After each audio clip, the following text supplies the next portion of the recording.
નમસ્કાર. વેબિનારમાં જોડાયેલ દરેકનું સ્વાગત છે.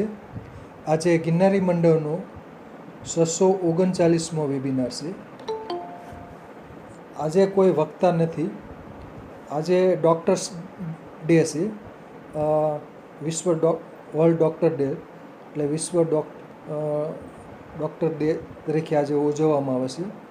1 જુલાઈ છે અને 12 જુલાઈ 2020થી આપણે વેબિનારની શરૂઆત કરેલ અને શરૂઆતનો પહેલો વેબિનાર પણ આ રીતનો ત્યારે કોઈ વક્તા હતા નહીં. તો આજનો વિષય છે આરોગ્યલક્ષી સવાલ જવાબ. આજે વારાફરતી શ્રોતાગણમાંથી એક પ્રશ્ન પૂછશે અને જેનો જવાબ વૈદ્યગણ પૈકી કોઈ એક જવાબ આપશે અને પછીના સવાલનો જવાબ અન્ય વૈદરાજ આપશે. એટલે ફક્ત અહીં સામાન્ય ઉપચારો કે કારણો જણાવશે રોગના. વિશેષ સચોટ સારવાર માટે નજીકના વૈદ્યનો સંપર્ક કરવો જરૂરી છે અને વૈદ્યગણને પણ સૂચના કે જવાબ ટૂંકમાં આપે, એટલે 2 થી 3 મિનિટમાં કે 4 મિનિટમાં જવાબ પૂરો થઈ જાય એ રીતનું ધ્યાન રાખે. એટલે 2-4 મિનિટમાં સવાલનો જવાબ પૂરો થઈ જાય એટલે અન્ય શ્રોતાગણનો પ્રશ્ન લઈ શકાય. અને જેણે પ્રશ્ન પૂછવો હોય તેણે હાથ બાજુમાં હેન્ડ રેઝનું બટન છે એટલે એ બટન દબાઈ રાખવું. એટલે વારાફરતી હું કહું એટલે જેનું નામ બોલાય એ પ્રશ્ન પૂછશે અને પછી હું જેને કહું, જે વૈદ્યગણ કે ડૉક્ટરને જેને કહું એ જવાબ આપશે. તો હવે પહેલો સવાલ છે એ દીવના રમેશભાઈ રાવળ સાહેબ. રાવળ સાહેબ છે સિંહ દર્શનવાળા. તો રાવળ સાહેબને વિનંતી કે તેઓ પ્રશ્ન પૂછી શકશે. રમેશભાઈ રાવળ સાહેબ, અનમ્યુટ થાવ. રાવળ સાહેબ અનમ્યુટ થતા નથી. પ્રવીણભાઈ મિસ્ત્રીને વિનંતી કે તેઓ પોતાનો પ્રશ્ન રજૂ કરે. પ્રવીણભાઈ મિસ્ત્રી. ધન્યવાદ સર, આપનો ઘણો ઘણો આભાર. મારો એક પ્રશ્ન એ હતો, હવે અવાજ થોડો મોટેથી બોલો. મોટેથી મારો પ્રશ્ન મોટેથી છે. મારો પ્રશ્ન એ છે કે કોઈને 2010 થી ફિટ આવે છે, અત્યાર સુધીમાં 10 એપિસોડ થઈ ગયા છે, તો એના માટે કોઈ ઈલાજ ખરો? આનો જવાબ વૈદ્ય શ્રી વિનોદભાઈ ઠક્કર સાહેબ આપશે. ઠક્કર સાહેબ જવાબ આપો. વાય આવે છે? 35 વર્ષની છે. હા, 35 વર્ષની છે. હાલ, બરાબર. ઠક્કર સાહેબ. હા જી, જય ધન્વંતરી. આપે બહુ સારી રીતે રજૂઆત મૂકી કે કન્વલ્સન, એપિલેપ્સી કે ફીટ કે વાય આ ટાઈપનું એમની તકલીફ છે અને ઉંમર પણ નાની છે. હવે આમાં વિચારવાની વાત એ આવે કે આ મૂળ વ્યાધિ જે છે એ વાત પ્રધાન વ્યાધિ છે અને બીજી વાત કે હેરિડિટરી એટલે આનુવાંશિકની ગણનામાં પણ આ વસ્તુ આવે છે. એટલે પરિવારના કોઈ સભ્યોને એમના હિસ્ટ્રીમાં કોઈ આવી તકલીફ હતી કે કેમ એ પહેલી એક વાત સ્પષ્ટતા કરવી પડે.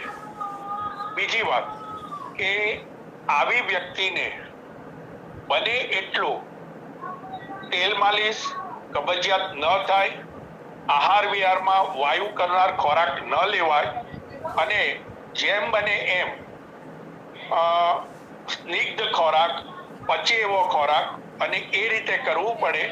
અને તેલ માલિશ કરી અને સૂર્યતાપ લેવાથી કબજિયાત દૂર કરી અને આગળનું વિચારી શકાય. કારણ કે આપે જે આપ્યું પણ એની અંદર આ ઉંમરમાં રિપોર્ટો પણ થયા હશે, તો રિપોર્ટનો સંદર્ભ કઈ છે આના અનુસંધાને રિપોર્ટ કઈ સહાયક બને એવા આપની પાસે છે? મારો આપને પ્રવીણભાઈ આપને પ્રશ્ન છે. રિપોર્ટ બધા નોર્મલ છે અને 2010 થી છે, પણ અત્યારે વર્ષે એકાદ વખત થાય છે, પણ અચાનક થાય છે એટલે તકલીફ લાગે છે. તો એને નાકમાં તલના તેલના ટીપા નાખવાનો પ્રયોગ રાખવાનો. સાદા ટીપા, દવાવાળાની કોઈ જરૂર નથી. 2 ટીપા પ્રતિમસ નસ્ય એટલે કે 2 ટીપા નાકમાં નાખવાના. માથા ઉપર તેલ મર્દન કરવાનું. કબજિયાત ન રહે એવો પ્રયોગ કરવાનો. જેમ બને એમ એને ઠંડા ખોરાક, વાસી ખોરાક અને એનાથી દૂર રાખવાનો. પચે એટલો ખોરાક લેવાનો અને જરૂર પડે તો નજીકના કોઈ વૈદ પાસે આપ પહોંચશો તો હા, ધીરજ રાખવી પડશે. 2 વર્ષ જેવી ટ્રીટમેન્ટની શક્યતા છે, પણ આયુર્વેદમાં એના પરિણામો મળવાની સંભાવના વધારે છે. એટલે આપ નજીકના કોઈ વૈદગણ પાસે જઈ અને રિપોર્ટો બધા લઈ જજો તો આપને વિશેષ એનો આગળનો અભ્યાસ અથવા તો અભ્યાસ કરીને ચિકિત્સાનો ભાગ જોવા મળશે. અસ્તુ. બરાબર, સરસ સરસ. હવે રમેશભાઈ રાવળ સાહેબ, અનમ્યુટ થાવ. રમેશભાઈ રાવળ સાહેબ, રમેશભાઈ રાવળ સાહેબ, એ કદાચ નીકળી ગયા લાગે છે. એમને અવાજ નથી પહોંચતો લાગતો, અથવા તો કંઈક પ્રોબ્લેમ લાગે નેટમાં એમના. હવે ડૉક્ટર વણપરિયા સાહેબને વિનંતી કે એક પ્રશ્ન પૂછે. ડૉક્ટર વણપરિયા સાહેબ. જી સાહેબજી, નમસ્કાર. 1 મિનિટ સર, 1 મિનિટ. જે લોકોના પ્રશ્ન પતી જાય ને પછી હેન્ડ રેસ કરેલો નીચે લઈ લેવો એટલે ગેરસમજ ન થાય. હા, બોલો વણપરિયા સાહેબ. હાજી, સામાન્ય રીતે અત્યારે ગ્રહણી નામનો રોગ થાય અને એમાં અગ્નિની વધઘટ થાય, તો એ વિશે વૈદગણ કોઈ જણાવે તો આનંદ થશે. આનો જવાબ, આપના સવાલનો જવાબ ડૉક્ટર કિશોરચંદ્ર બલદાણિયા સાહેબ આપશે. બલદાણિયા સાહેબ. હાજી, જય ધન્વંતરી છે. હા, જય ધન્વંતરી. ગ્રહણીનો ઈલાજ જણાવો. હા, ખાસ કરીને આયુર્વેદની અંદર બધા રોગોનું મૂળ કારણ પેટના રોગ બતાવેલા છે. ગ્રહણી પણ એક પેટના જ રોગ છે. સર્વે રોગો બી મંદાગ્નિ ભવત સૂત્રા મુદ્રાણી ચ, આ રીતે લખેલું છે. એટલે એ સૂત્ર પ્રમાણે ખોરાકનું પાચન થાય છે કે કેમ, પેલી વસ્તુ. પછી આ રોગની અંદર રસ ધાતુ ઉત્પત્તિ થાય છે કે કેમ, અને પેટની અંદર પછી આગળ જતા દુખાવો થાય અને ઝાડા કેવા સાફ આવે છે, મૂળ એટલે કે ધીમો આવે છે, મળ આવ્યા પછી એને દુખાવો થાય છે કે કેમ, એટલે ઉતરતી વખતે કેવી રીતે થાય છે, આ બધી થોડાક લક્ષણો બધા મેં જાણવા પડે છે. એટલે આને ખાસ તો ઔષધની અંદર ખોરાકને પાચન થાય ને એવા ઔષધો આપણે આપવા પડે. સામાન્ય ઔષધોમાં હિંગવાષ્ટક ચૂર્ણ વગેરે આપીએ તો એમાં સારું પરિણામ મળી શકે છે.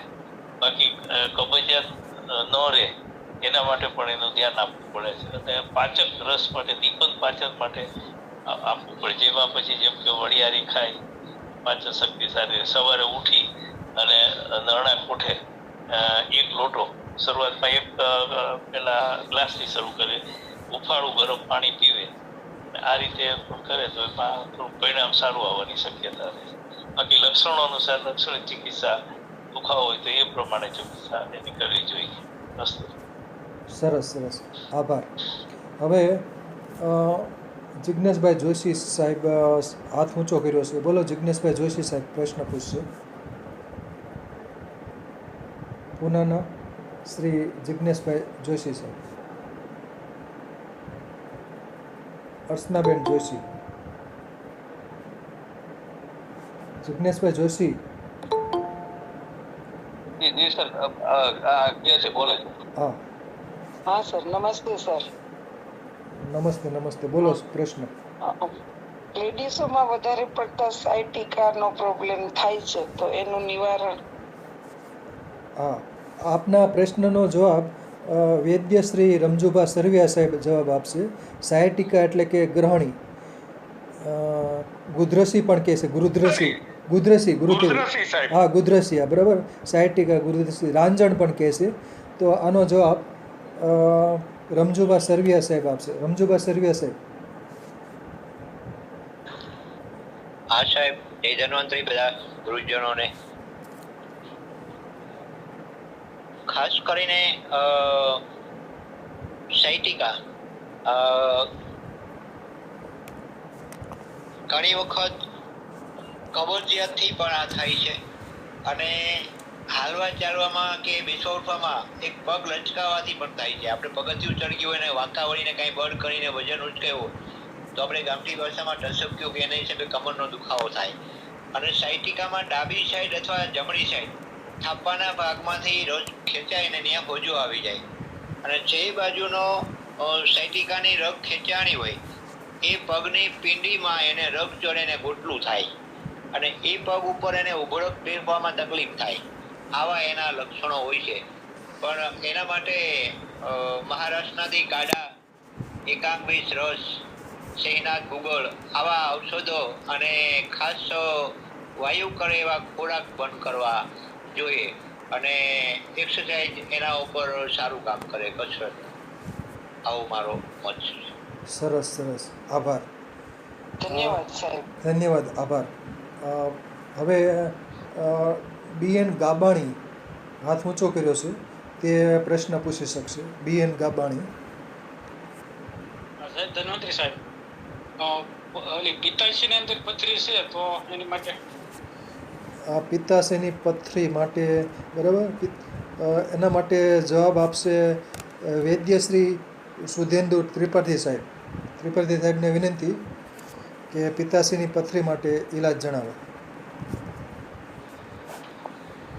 देखिए, पथरी किसी भी तरीके की हो, वो कैल्सिनेशन से होती है, यानी कि कैल्शियम, मैग्नीशियम ऐसे सब जो लवण पदार्थ होते हैं उनके जमाव से होती है.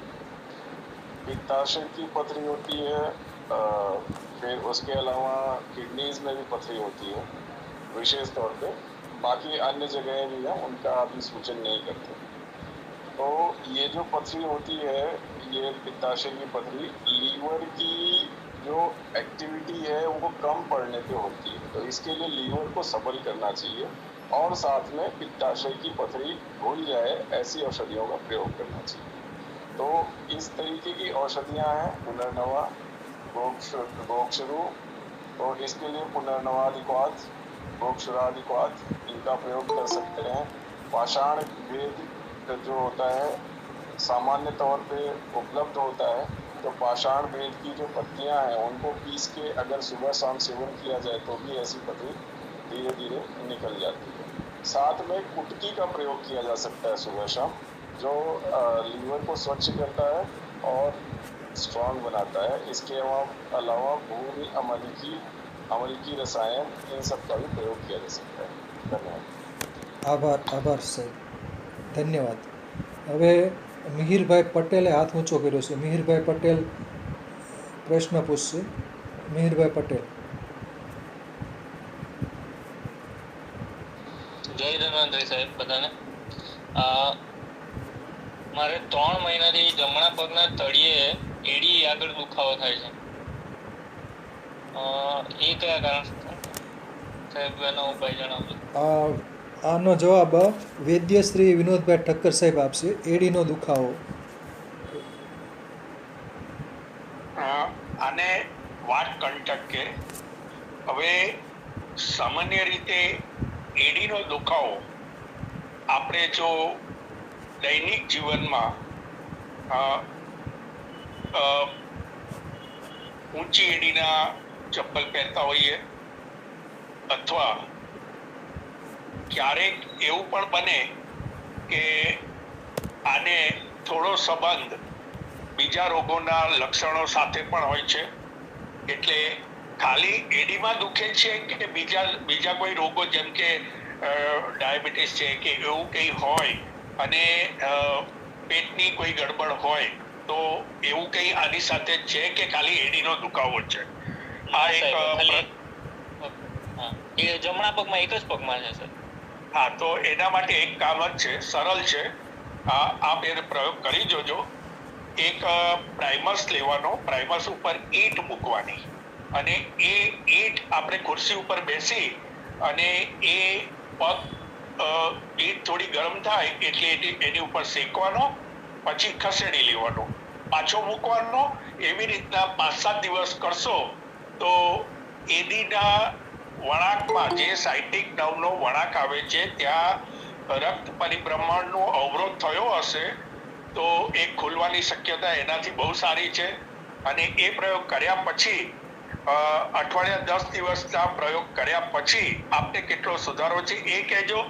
પછી ઔષધમાં 10 મોલ કાઢા લઈ શકાય, પછી યોગરાજ ગુગળ પણ લઈ શકાય.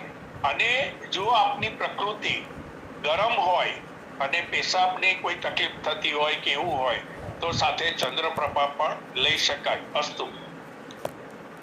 ધન્યવાદ સાહેબ. સરસ સરસ, આભાર. હવે શ્રી દિનેશભાઈ ખાંટ સાહેબે હાથ ઊંચો કર્યો છે, એમનો સવાલ બોલો. બોલો ખાંટ સાહેબ. નમસ્તે સાહેબ. નમસ્કાર. બોલો સવાલ. હવે પેનીની એડીમાં સેન્ટરમાં દુખતું હોય તો એલોપેથી વાળાને બતાવ્યું તો એમ કહે છે કે હાડકું વધે છે, અને આયુર્વેદ વાળાને બતાવ્યું તો વાત કંટક કહે છે, અને એક જણાએ વાત સૂળ છે. તો આ ત્રણેય વચ્ચેનો સમન્વય અથવા ભેદ સમજાવવા વિનંતી. ઠક્કર સાહેબ જ આનો જવાબ આપશે. ઠક્કર સાહેબ. હવે બે વસ્તુ આમાં મિક્સ થાય છે. હાડકું વધવાનું એ એડીના ભાગની એટલે વાટકંટક છે ને એ પગના તળિયાના વળાંક ઉપર હોય, અને જે આપણે એન્કલ કહીએ એ એન્કલ પાસે જો દુખાવો થતો હોય તો ત્યાં અસ્થિ વૃદ્ધિનું જે તમે લક્ષણ કીધું કે હાડકું વધે છે, પણ એક બહુ સરળ ભાષામાં કહું, આજના પ્રશ્નને આપે બહુ વ્યવસ્થિત રીતે મૂક્યો કે હાડકું વધે નહીં. હાડકાની વચ્ચે વાયુના ગુણ વધવાથી હાડકાના વચ્ચેના પોલાણમાં હાડકું ઉપસી આવે. જેમ સ્કૂટરનું ટાયર નબળું પડે અને ટાયરમાં એર ભરાય અને એર ભરાઈને જેમ ઉપસી આવે એમ સાંધાના છેડાના ભાગમાં ઘણી જગ્યાએ આવા હાડકા વધે. એકલું ત્યાં એન્કલમાં નહીં, ઘણી જગ્યાએ વધતા હોય છે. અંગૂઠા પાસે વધે છે, અહીંયા વધે છે, ઘણા લોકોને કોણી પાસે વધે છે, ઘણાને આપણે અહીંયા ઘૂંટણમાં વધે છે. એટલે એ હાડકાની વચ્ચે હવા ભરાવાથી ઉપસી આવે. હવે ત્યાં શેક કરવો પડે. પહેલી વાત તો એ છે શેક કરવો પડે. બીજું ત્યાં લેપ લગાડવાનો. લેપ લગાડવાથી એ હાડકાની અંદરની ભરાયેલી હવા એ લેપમાં ધીમે ધીમે ખેંચાઈને ઓછી કરે. એના માટે સારામાં સારો ઉપાય લેપ ગુટિકા, ગુગળ અને રસવંતી અથવા તો દશાંગ લેપ, આ 3 વસ્તુનું મિશ્રણ કરી અને લેપ લગાડવાથી આ પ્રશ્નમાં સારી એવી રાહત થઈ શકે. અનુભવ કરીને આપનો પ્રતિભાવ થોડા દિવસ પછી જણાવશો. અસ્તુ. વાહ વાહ, સરસ સરસ, આભાર. હવે હેમાલીબેન ઠાકરને વિનંતી કે તેઓ પ્રશ્ન પૂછી શકશે. હેમાલીબેન ઠાકર. હરિઓમ સાહેબ, મને વાયુ માટે પ્રશ્ન પૂછવો છે કે આમ તો આપણે લાંબા સમય સુધી બધી કરતા હોય પેટ સાફ રાખવાનું કે એવી રીતે, પણ ઘણીવાર ટ્રાવેલિંગમાં ગયા હોય ને અચાનક એમ થાય કે વાયુ ઉપર ચડે છે ને એકદમ ઉબકાને ઉલટી જેવું થાય છે, તો ત્યારે અતરિયાત વાયુને નીચે લાવવા માટે શું કરી શકાય? લાંબી ટ્રીટમેન્ટ તો બરાબર છે, પણ અતરિયાત ઓન ધ સ્પોટ કરવું હોય તો એમાં કંઈ? આનો આપના સવાલનો જવાબ ડૉક્ટર કિશોરચંદ્ર બલદાણિયા સાહેબ આપશે. બલદાણિયા સાહેબ. વાયુ માટે ખાસ કરીને ટ્રાવેલિંગમાં થાય છે કે પછી રૂટીનમાં થાય છે? રૂટીનમાં થતું હોય તો આપણે નોર્મલ તો દવા લેતા હોય કે પેટ સાફ રાખીએ કેવી રીતે, પણ ઘણીવાર ટ્રાવેલિંગમાં હોય કે ઘણીવાર ઘરે પણ હોય તો આમ અચાનક વાયુ ઉપડે તો એને એના માટે રાહત માટે એટલે શું, પછી વાયુ ઉપર ઉપડે એટલે ઉબકા ને એવું બધું થવા માંડે, તો એના માટે કઈ એવું આમ પતરિયા ડાઉન લાવવા માટે કઈ કરી શકે ઇમરજન્સીમાં? તો હિંગ સૌથી સારામાં સારું ઔષધ છે આપણે ત્યાં રસોડાની.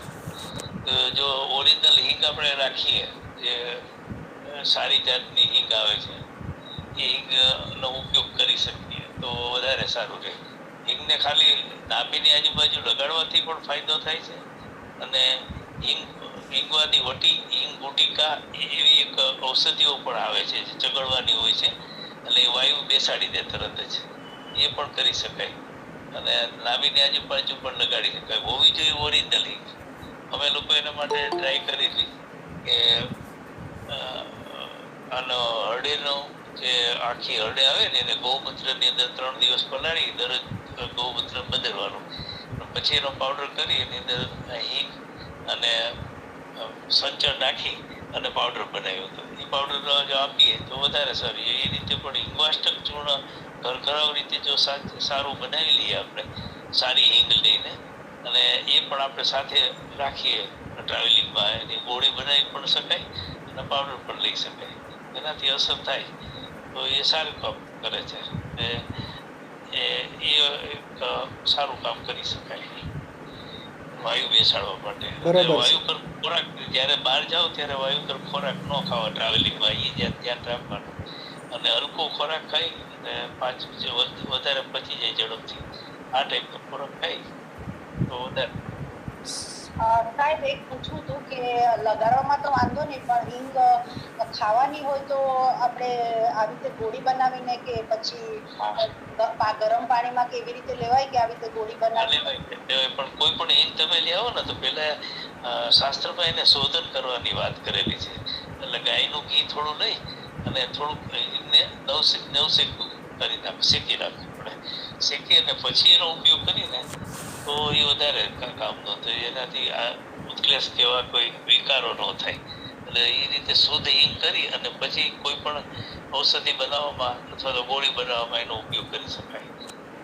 આ રીતે કરી શકાય. અને એવું લાગે તો હિંગને લીંબુ અડધું ફાટ્યું કરી હિંગ ઉપર રાખી અને થોડુંક સંચળ ઉપર રાખી અને આખું ચૂસી જવાનું, અડધું ફાટ્યું લીંબુનું પેટની અંદર, અને થોડું પાણી પી લેવાનું, તો એ તરત જ આ વાયુનો સંબંધ થઈ જશે. જી સાહેબ, આભાર સાહેબ. સરસ સરસ. વિતાલે સાહેબ, જરાક એક મારો એક્સપિરિયન્સ શેર કરું? ના ના, પછી આપણે બરાબર. અચ્છા, વાંધો. હાજી હાજી. હવે બીજા અન્ય જિજ્ઞેશભાઈ જોશી સાહેબે હાથ ઊંચો કર્યો છે, તે એમનો સવાલ લઈ લઈએ. જિજ્ઞેશભાઈ જોશી સાહેબ. વૈદ્યો નારાયણ હરિ, આજ વેદાચાર્ય અને વૈદ દિવસ છે, તો બધા જ વેદાચાર્યોને વેદગણોને નમસ્કાર, વંદન. સાહેબજી, મારો પ્રશ્ન છે શુક્ર ધાતુની પથરી અને એના ઉપાયો વિશે થોડું જણાવવા વિનંતી. બરાબર છે. આપના સવાલનો જવાબ ડૉક્ટર બાબુભાઈ નાકરાણી સાહેબ આપશે. નાકરાણી સાહેબ.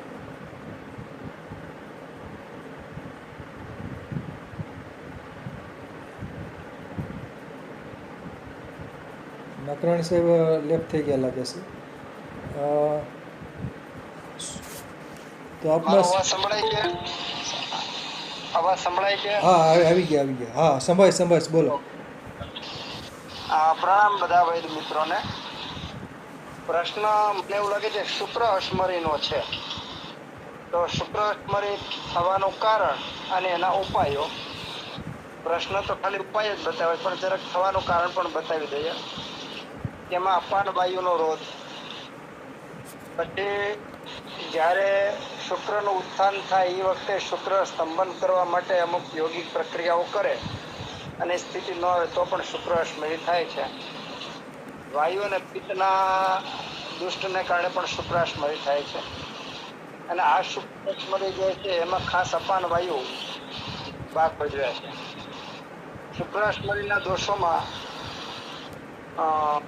આપણે 13 વેગો જે અધારણીય 13 વેગો છે એમાં શુક્રનો જે વેગ છે એને ધારણ કરવાની મનાઈ કરવામાં આવી છે. જ્યારે મૈથુનની ઈચ્છા થાય, શુક્રના વેગનું ઉત્થાન થાય, ત્યારે એને રોકવો નહીં, અને રોકે તો શુક્રાશ્મરી થાય એવું સ્પષ્ટ નિદાન આપેલું છે. એટલે પહેલું જ એનો ઉપાય તરીકે મૈથુન અથવા શુક્ર શ્રવણ એનો પહેલો ઉપાય રહેશે. બીજો ઉપાય રહેશે કે આપણે અપાન વાયુ એનું અનુલોમન સતત કરતા રહેવાનું અને હલકું વિરેચન આપતા રહેવાનું.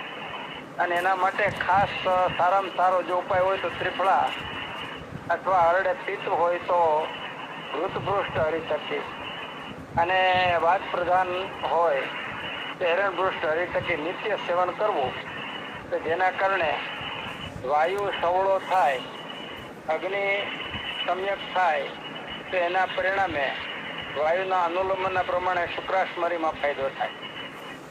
આના સિવાયનું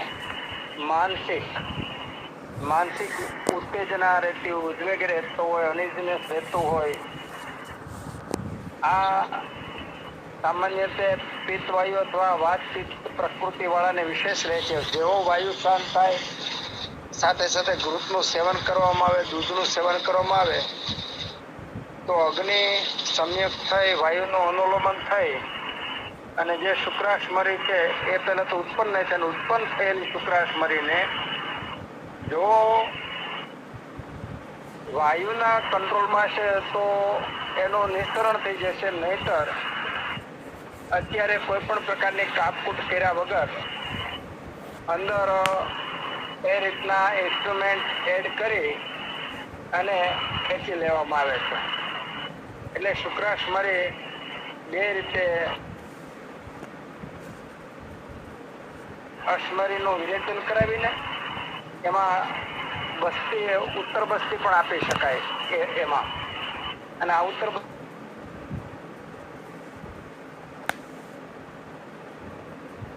બરાબર સાહેબ, શુક્રની અશ્મરીને અનુગમન કરવામાં ઉપયોગી થાય. એટલે મેં મારી આવડત પ્રમાણે જવાબ આપ્યા છે, છતાં આમાં ગુરુજનો પોતાનો જવાબ ઉમેરી શકે. સરસ સરસ, આભાર. હવે અન્ય સવાલ જોઈએ તો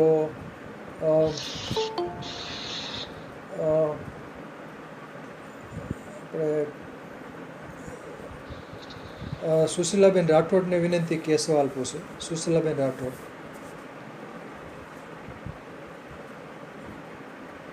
સુશીલાબેન રાઠોડ.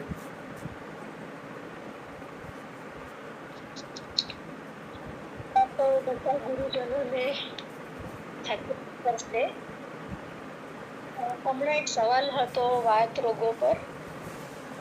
મારો એક સવાલ છે કે ક્યારે તેલનું મસાજ કરવું જોઈએ, ક્યારે નહીં કરવાનું, ક્યારે શેક કરવાનો, ક્યારે નહીં કરવાનો, ક્યારે ગરમ શેક કરવાનો ને ક્યારે ઠંડો શેક કરવાનો. બરાબર છે. આનો જવાબ વૈદ્ય શ્રી વિનોદભાઈ ઠક્કર સાહેબ આપશે. ઠક્કર સાહેબ જવાબ આપો. હવે હા, બહુ સરસ સુશીલાબેન તો આયુર્વેદના એમ કહેવાય કે અનુરાગી છે અને બહુ અભ્યાસ પણ ધરાવે છે.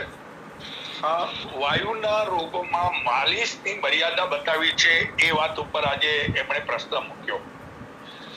વાદળવાળું વાતાવરણ હોય, અમુક પ્રકારના જેમ કે આમવાદ છે, ગાવ છે, અમુક પ્રકારના રોગો છે, ત્યારે માલિશ ન કરવું જોઈએ. વાદળ ન હોય, ખુલ્લું વાતાવરણ હોય ત્યારે માલિશ કરવું જોઈએ. પણ માલિશની પદ્ધતિમાં થોડોક મારા અનુભવના, કારણ કે હું આની ઉપર થોડું વધારે સારી રીતે અભ્યાસ કરું છું, કોઈ પણ જગ્યાએ માલિશ કરતા પહેલા થોડોક શેક કરી લેવાનો, અને શેક કરી લીધા પછી માલિશ કરવાનું ને ફરી પાછો શેક કરવાનો.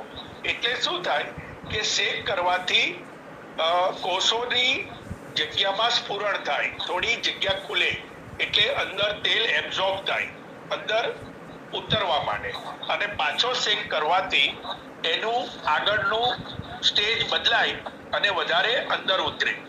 હવે બીજી વાત કે ક્યારે ન કરવું અને ક્યારે કરવું, તો મેં કહ્યું એમ વાદળ હોય ત્યારે અમુક પ્રકારના સોજા હોય ત્યારે પહેલા સોજો બેસાડવો પડે, પછી માલિશ કરાય.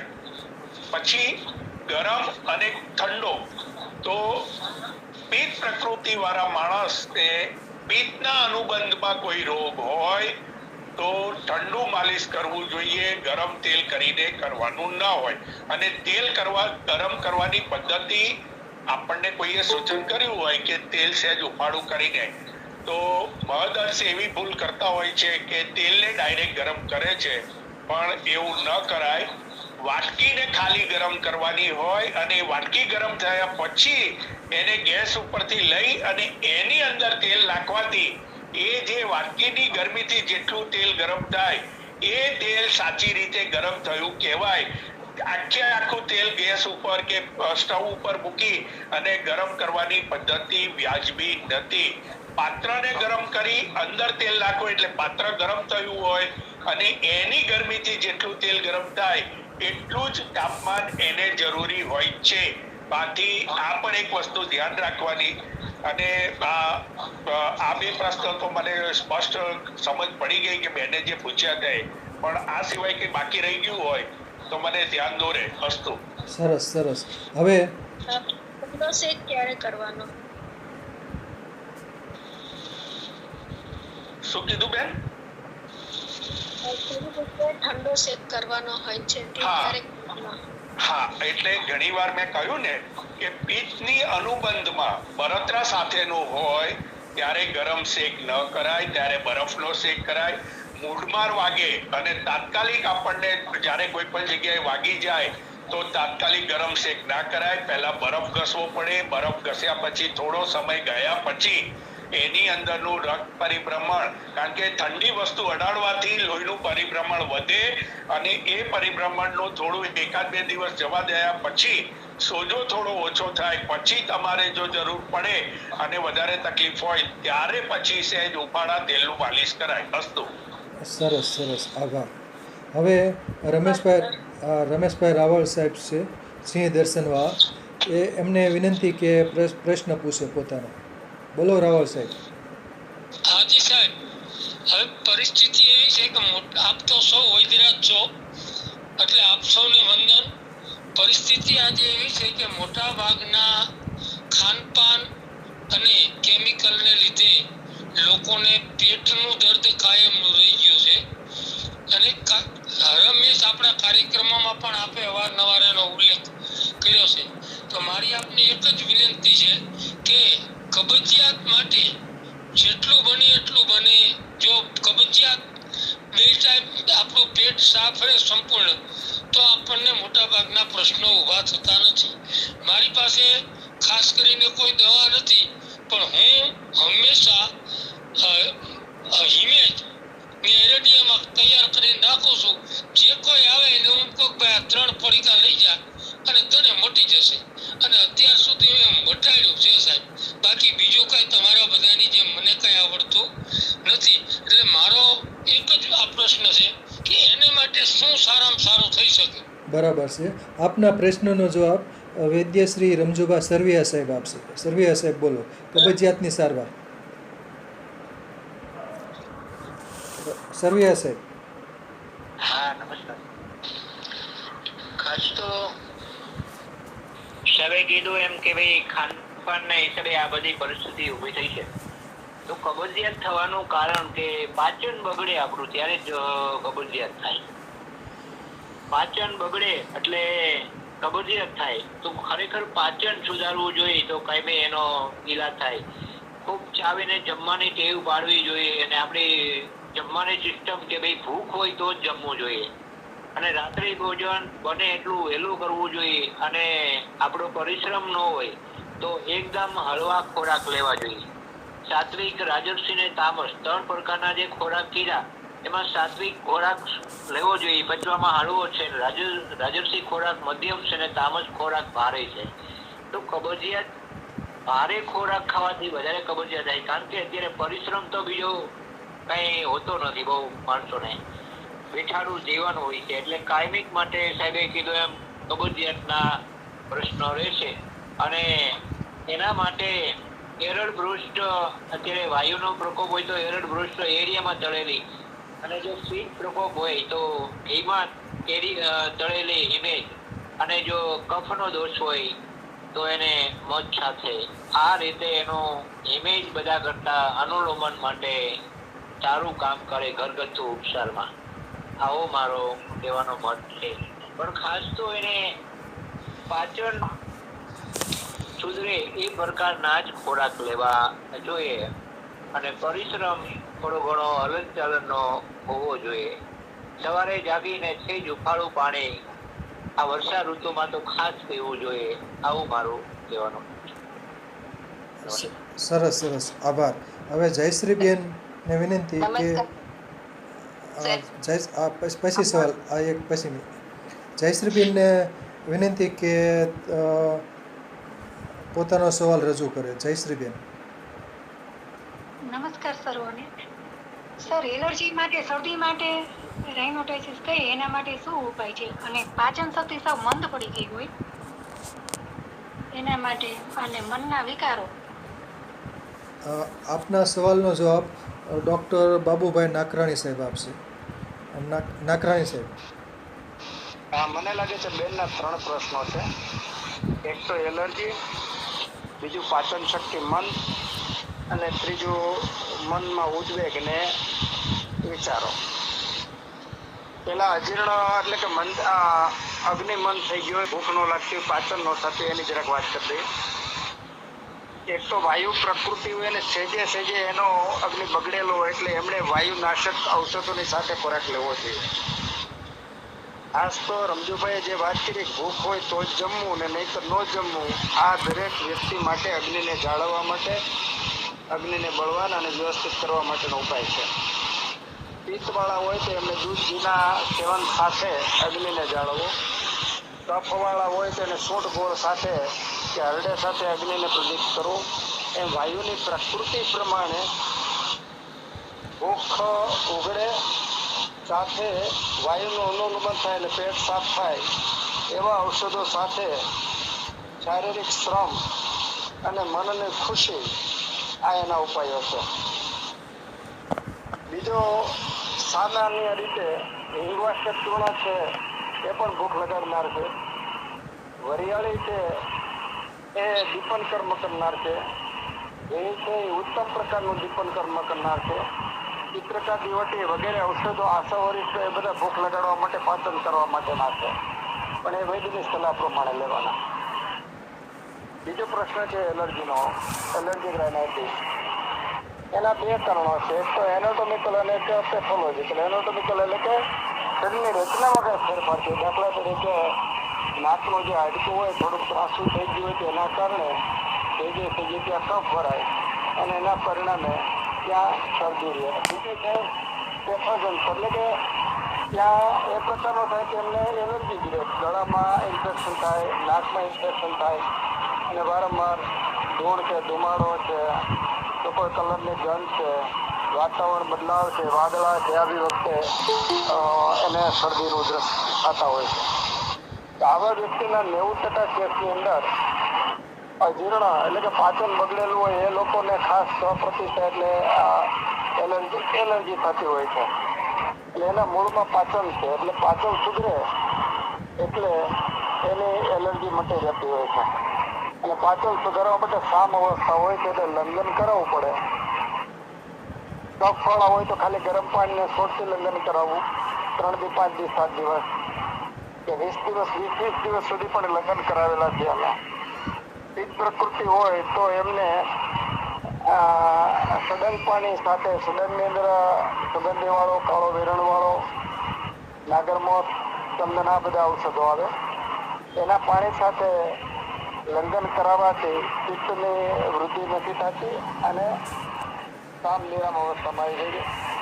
વાયુ પ્રકૃતિવાળા હોય તે લોકોએ હલકો મગ ને મગનું પાણી ને એવા હળવા ખોરાકની સાથે તેલની અંદર મગને વઘારીને એવા હળવા ખોરાક સાથે એમણે લંઘન કરવાનું. તો અગ્નિ પ્રદીપ્ત થાય, જઠરાગ્નિ વ્યવસ્થિત થશે એટલે શરદી મોટા ભાગે દૂર જતી રહેશે. લોકલ પ્રયોગોની અંદર નશ્યકર્મ એના માટે ઉત્તમ છે. સારામાં સારા પ્રયોગો જો તત્કાળ આપણને આપે તો ઘણીવાર આપણે વેબિનારમાં પણ વાત કરેલી છે, પ્રેક્ટિકલ પણ બધાને ખબર છે કે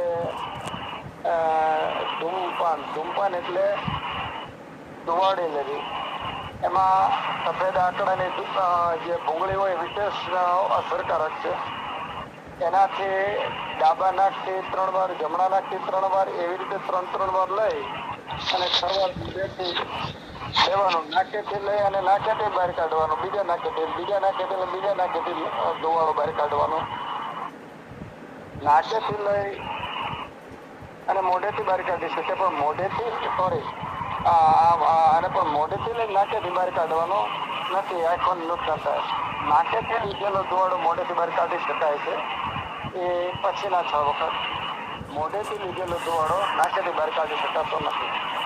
ત્યાર પછીનો પ્રધમન નશ્ય એટલે સૂંઠ છે, ત્રિકટુ છે, મરી છે, એનાથી કટફલનું ચૂર્ણ છે, એનાથી નાકમાં નાખવાથી બહુ જોરદાર છીકો આવી અને કફ બધો બહાર નીકળી જાય છે. આવું અઠવાડિયે 1 વખત કરવાથી પણ એમાં ઘણી બધી રાહત થાય છે. તો આમાં અગ્નિને સમ રાખી અગ્નિ પ્રદીપ્ત કરવો એ પહેલી વાત છે. નશ્ય અને નાકની અંદર ટીપા નાખવા તેલ વગેરેના એ પછીનો છે. અને આવું કરવાથી પ્રતિશયના દર્દીઓ મોટા ભાગના સારા થઈ જાય છે આ 2 પ્રિન્સિપલ ઉપર કામ કરવાથી. ત્રીજો પ્રશ્ન છે મનોરોગ, એટલે ભાવાંતિક વિચારો વધારે આવે છે અથવા ઉદ્વિગ્નતા વધે છે અથવા મનના વિચારો કંટ્રોલમાં નથી રહેતા. સામાન્ય રીતે પ્રાણવાયુ છે એ શિરમાં રહે છે, માથામાં રહે છે. એનું હેડ ઓફિસ માથું અને ત્યાં વર્ક કરે છે. તો પ્રાણવાયુ ઉપર કામ કરવાનું. પ્રાણવાયુને કામ કરવા માટે, એને શાંત રાખવા માટે, કંટ્રોલ કરવા માટે અપાન વાયુ, પ્રાણવાયુ મગજમાં રહેવા છતાંય હૃદયમાં આવી અને વ્યાન વાયુ સાથે પોતાનો તાલમેલ કરે છે. એટલે 5 વાયુનું કામ આ મન ઉપર છે. તત્વ, રજ અને તમ એની અંદર રજોગુણ ઉપર અત્યારે વાતો કરી શકાય, કારણ કે સત્વગુણમાં વાંધો નથી, તમોગુણમાં કોઈ વિચાર કે કાંઈ હોતું નથી અથવા મૂઢ અવસ્થા હોય છે. રજોગુણની રાગ, દ્વેષ, કામ, ક્રોધ, ઉત્તેજના આવી બધી વિશેષતા હોય છે. તો એના માટે સાત્વિક ખોરાક ખાવાનો. સાત્વિક ખોરાકની અંદર ઘી, દૂધ એ અમૃત સમાન કીધા છે કે જે સત્વગુણની વૃદ્ધિ કરનાર છે.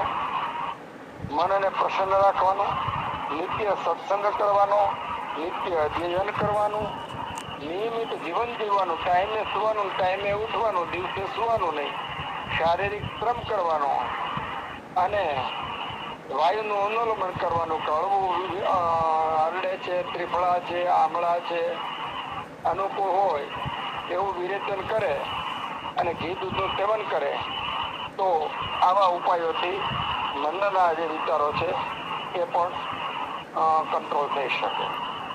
જય ધન્વંતરી. સરસ, આભાર. હવે સરોજબેન દેસાઈને વિનંતી કે પોતાનો પ્રશ્ન રજૂ કરો. સરોજબેન દેસાઈ. હા, મારો ક્વેશ્ચન હતો કે આપણે વાત રક્તનું પેશન્ટ હોય, ગાઉટનું, તો એમાં સોજો ને એવું આવતું હોય, પેશન્ટને આમ અવસ્થા હોય અને જોડે એને ડાયાબિટીસ પણ છે, તો આપણે એને દોષોનું પાચન કરવા માટે એલોપેથી વાળા એવું કહે છે કે પ્રોટીન નહીં આપવું. તો આપણા આયુર્વેદમાં તો મગને લઘુ અને સુપાચ્ય કીધા છે.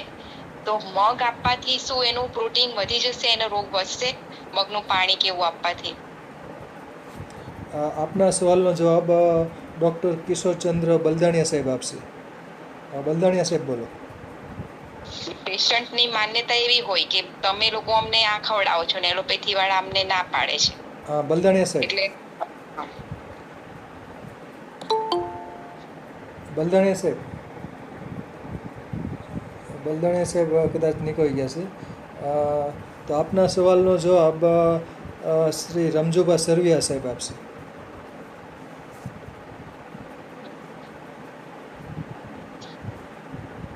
રમજુભા સરવિયા સાહેબ. હા સાહેબ, નમસ્કાર. નમસ્તે સર. સવાલ સમજાણો નથી હો. સવાલ રિપીટ કરો મેડમ. સર, આપણે વાત રક્તનું પેશન્ટ હોય છે, આપણે એલોપેથીમાં એને ગાઉટ કે યુરિક એસિડ વધી ગયું. હવે એમાં પેશન્ટને સોજો આવતો હોય ને આપણને આમ અવસ્થા પણ દેખાતી હોય, બરાબર. તો આપણા શાસ્ત્રમાં મગને તો લઘુ અને સુપાચ્ય કીધું છે. હવે એલોપેથી વાળા એવું કે છે કે એમાં પ્રોટીન વધારે હોય એટલે તમે કોઈ પણ કઠોળ ના આપી શકો, એનાથી વધે. એટલે પેશન્ટ આપણી જોડે આવે એટલે આપણે તો એને થોડા દિવસ મગની દાળ છે, મગનું પાણી છે એના ઉપર આપણે રાખીએ. તો શું મગ આપણા કીધું છે તો મગથી શું એનો રોગ વધી જાય? એમ યુરિક એસિડ વધે?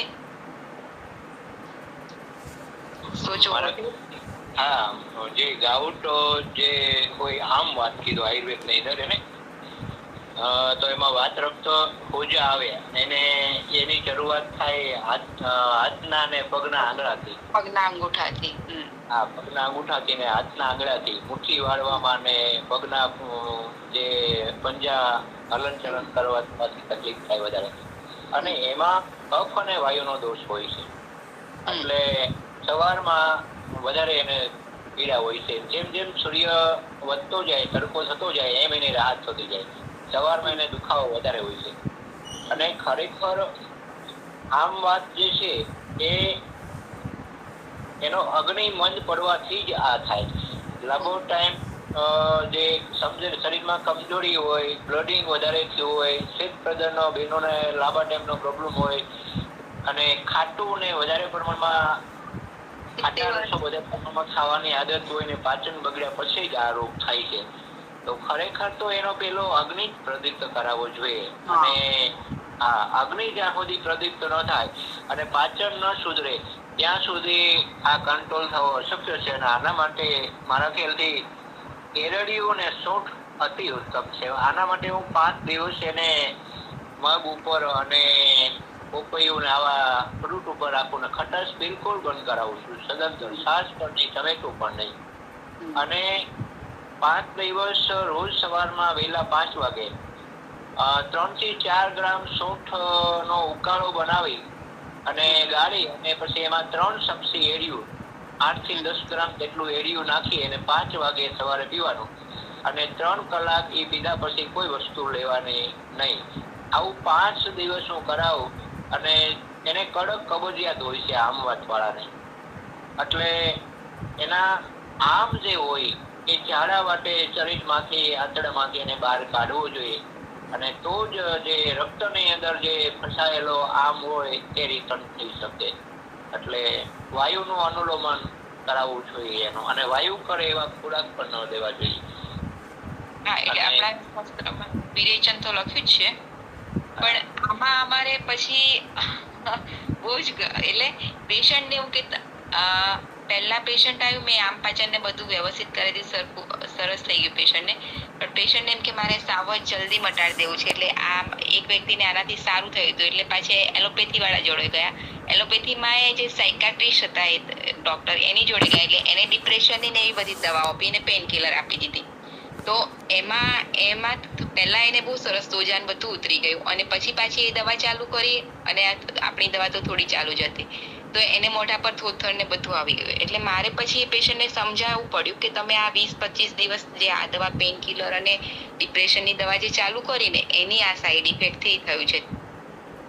આમ જોવા જઈએ કે બેન તમે મને મગ ઉપર મગ ખાવાથી થતું હોય, મેં ના મગ ખાવાથી અમારા શાસ્ત્રમાં તો એવું નથી કીધું કે મગ ખાવાથી આ દોષ વધે. મગ ઉત્તમ કીધા છે, બીજા કઠોળ ના ખવાય, બીજા મેં કીધું ભારે પડે. એટલે મારે ક્વેશ્ચન હતો.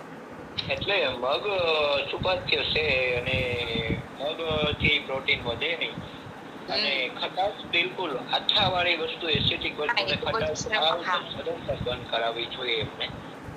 અને આમનું પાચન થાય, આમ પાચક વટી છે, પછી મહારાષ્ટ્રના દી છે, આમ વાતારી રસ છે. મને તો સર સબ્જી મુસ્તા અને ગુડુચી એનાથી જ રિઝલ્ટ મળી ગયું હતું શરૂઆતમાં તો, પણ એને પાછી બીજી દવા કરીને એમાં જ એને એવા મારા ખ્યાલમાં કેસ ઘણા આવ્યા છે, પણ આમ વાતના 10 વર્ષથી એલોપેથિકમાં મટ્યા નથી. અને જ્યારે સામાન્ય રોગ હોય ને એલોપેથિક દવા શરૂ કરી હોય તો જેમ જેમ સમય જતો જાય ને એમ રોગ તો મોટો થતો જાય, પણ એને સ્ટેરોઇડ આવે એટલે એને દેખાતું નથી. ટેબ્લેટ લે એટલે હલન ચલન ને બધું કામકાજ કરી શકે, તો એ એવું અનુભવે કે મને સારું છે, પણ જેની ઘડીએ દવા બંધ કરે એટલે હાવ એને ખાટલા ઓછો થઈ જાય. આવા ગાઉટની અંદર અને એમાં કિડની ઉપર એની ખાસ ઇન્ફેક્શન થાય છે. આ રોગમાં કિડની ખરાબ કરતા વધારે પ્રમાણમાં મારે છે ગાઉટમાં. અને એમાંય પેન કિલર ને એવું ડોક્ટર ડિપ્રેશન ની દવાઓ આપે તો એનાથી તો ઓલરેડી લખ્યું જ હોય છે દવાઓ ઉપર કે લીવર ને કિડની ને સાઈડ ઇફેક્ટ થશે. આપણે તો કોઈ ડોક્ટર વિશે એવું ના બોલી શકીએ એની પેથી છે એટલે બરાબર છે, એની રીતે દવા એ સાયકાટ્રિસ્ટ જોડે ગયા એટલે એ ટાઈપની દવા મેં કીધું તમને આપે, એમાં કોઈ ડોક્ટરનો વાંક નથી. આપણે તો એ રીતે સમજાવવા પડે પેશન્ટને. પણ આવું બહુ બધું થતું હોય છે આપણી જોડે પેશન્ટ આવે પાછા અહીંયા જાય એટલે બહુ સાચી વાત છે. એમાં તો મેડમ એ પેશન્ટ પણ એની રીતે સાચા હોય છે, એને તો જ્ઞાન હોતું નથી ને. અને ડોક્ટરો જે એલોપેથિક નો અભ્યાસ કર્યો છે તો એની રીતે એ પણ સાચા છે, કારણ કે પણ ખરેખર તો આયુર્વેદમાં સારા રિઝલ્ટ મળે છે.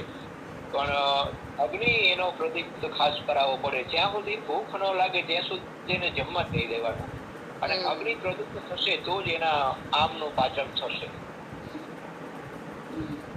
અને સૂંઠ અને એડિયું સતત એને વધારે પ્રમાણમાં એને તો ખોરાકની અંદર પણ હું ઘણી વખત કહું કે ભાઈ શાક બનાવો તો તમારે એડિયામાં જ વઘારવાનું, અથવા તમે રોટલી બનાવો તો મોણ તમારે એડિયાનું જ નાખવાનું, તેલ નહીં વાપરવાનું. અને સૂંઠ અને હળદર ને જે તેજાના છે એ કાળા મરીનો પાવડર છે, આ બધા દાળમાં શાકમાં થોડા વધારે વાપરવાનું. બસ 50% તો ખોરાકની જ ઔષધ બનાવવું જોઈએ આપણે, 50% દવા. હા, એ રીતે આ રીતે ડાયટ આપી એટલે સારા રિઝલ્ટ મળે છે. સરસ સરસ સરસ. હવે ભાવિનભાઈ દેસાઈ હાથ ઊંચો કર્યો છે. બોલો ભાવિનભાઈ દેસાઈ, આપનો પ્રશ્ન. ભાવિનભાઈ દેસાઈ. જય ધન્વંતરી સાહેબ. જય ધન્વંતરી. બધા મિત્રોને ડોક્ટર્સ ડે ની નિમિત્તે અભિનંદન. તમે એક ટેસ્ટ મેચની જગ્યાએ આજે 2020 નું મૂક્યું એટલે તમને પણ અભિનંદન. બરાબર છે. પ્રશ્ન પૂછો. ચોમાસાની અંદર વરસાદમાં પલળવાથી સ્કિનની અંદરના ઝીણા ઝીણા રોગો એટલે પોટલી, દાદર એવું બધું થતું હોય છે, તો એના માટેનું આહાર વિહાર ને ઉપચાર એ જણાવવા વિનંતી. બરાબર છે. આપના પ્રશ્નનો જવાબ વૈદ્યશ્રી વિનોદભાઈ ખરા સાહેબ આપશે. વિનોદભાઈ ખરા સાહેબ.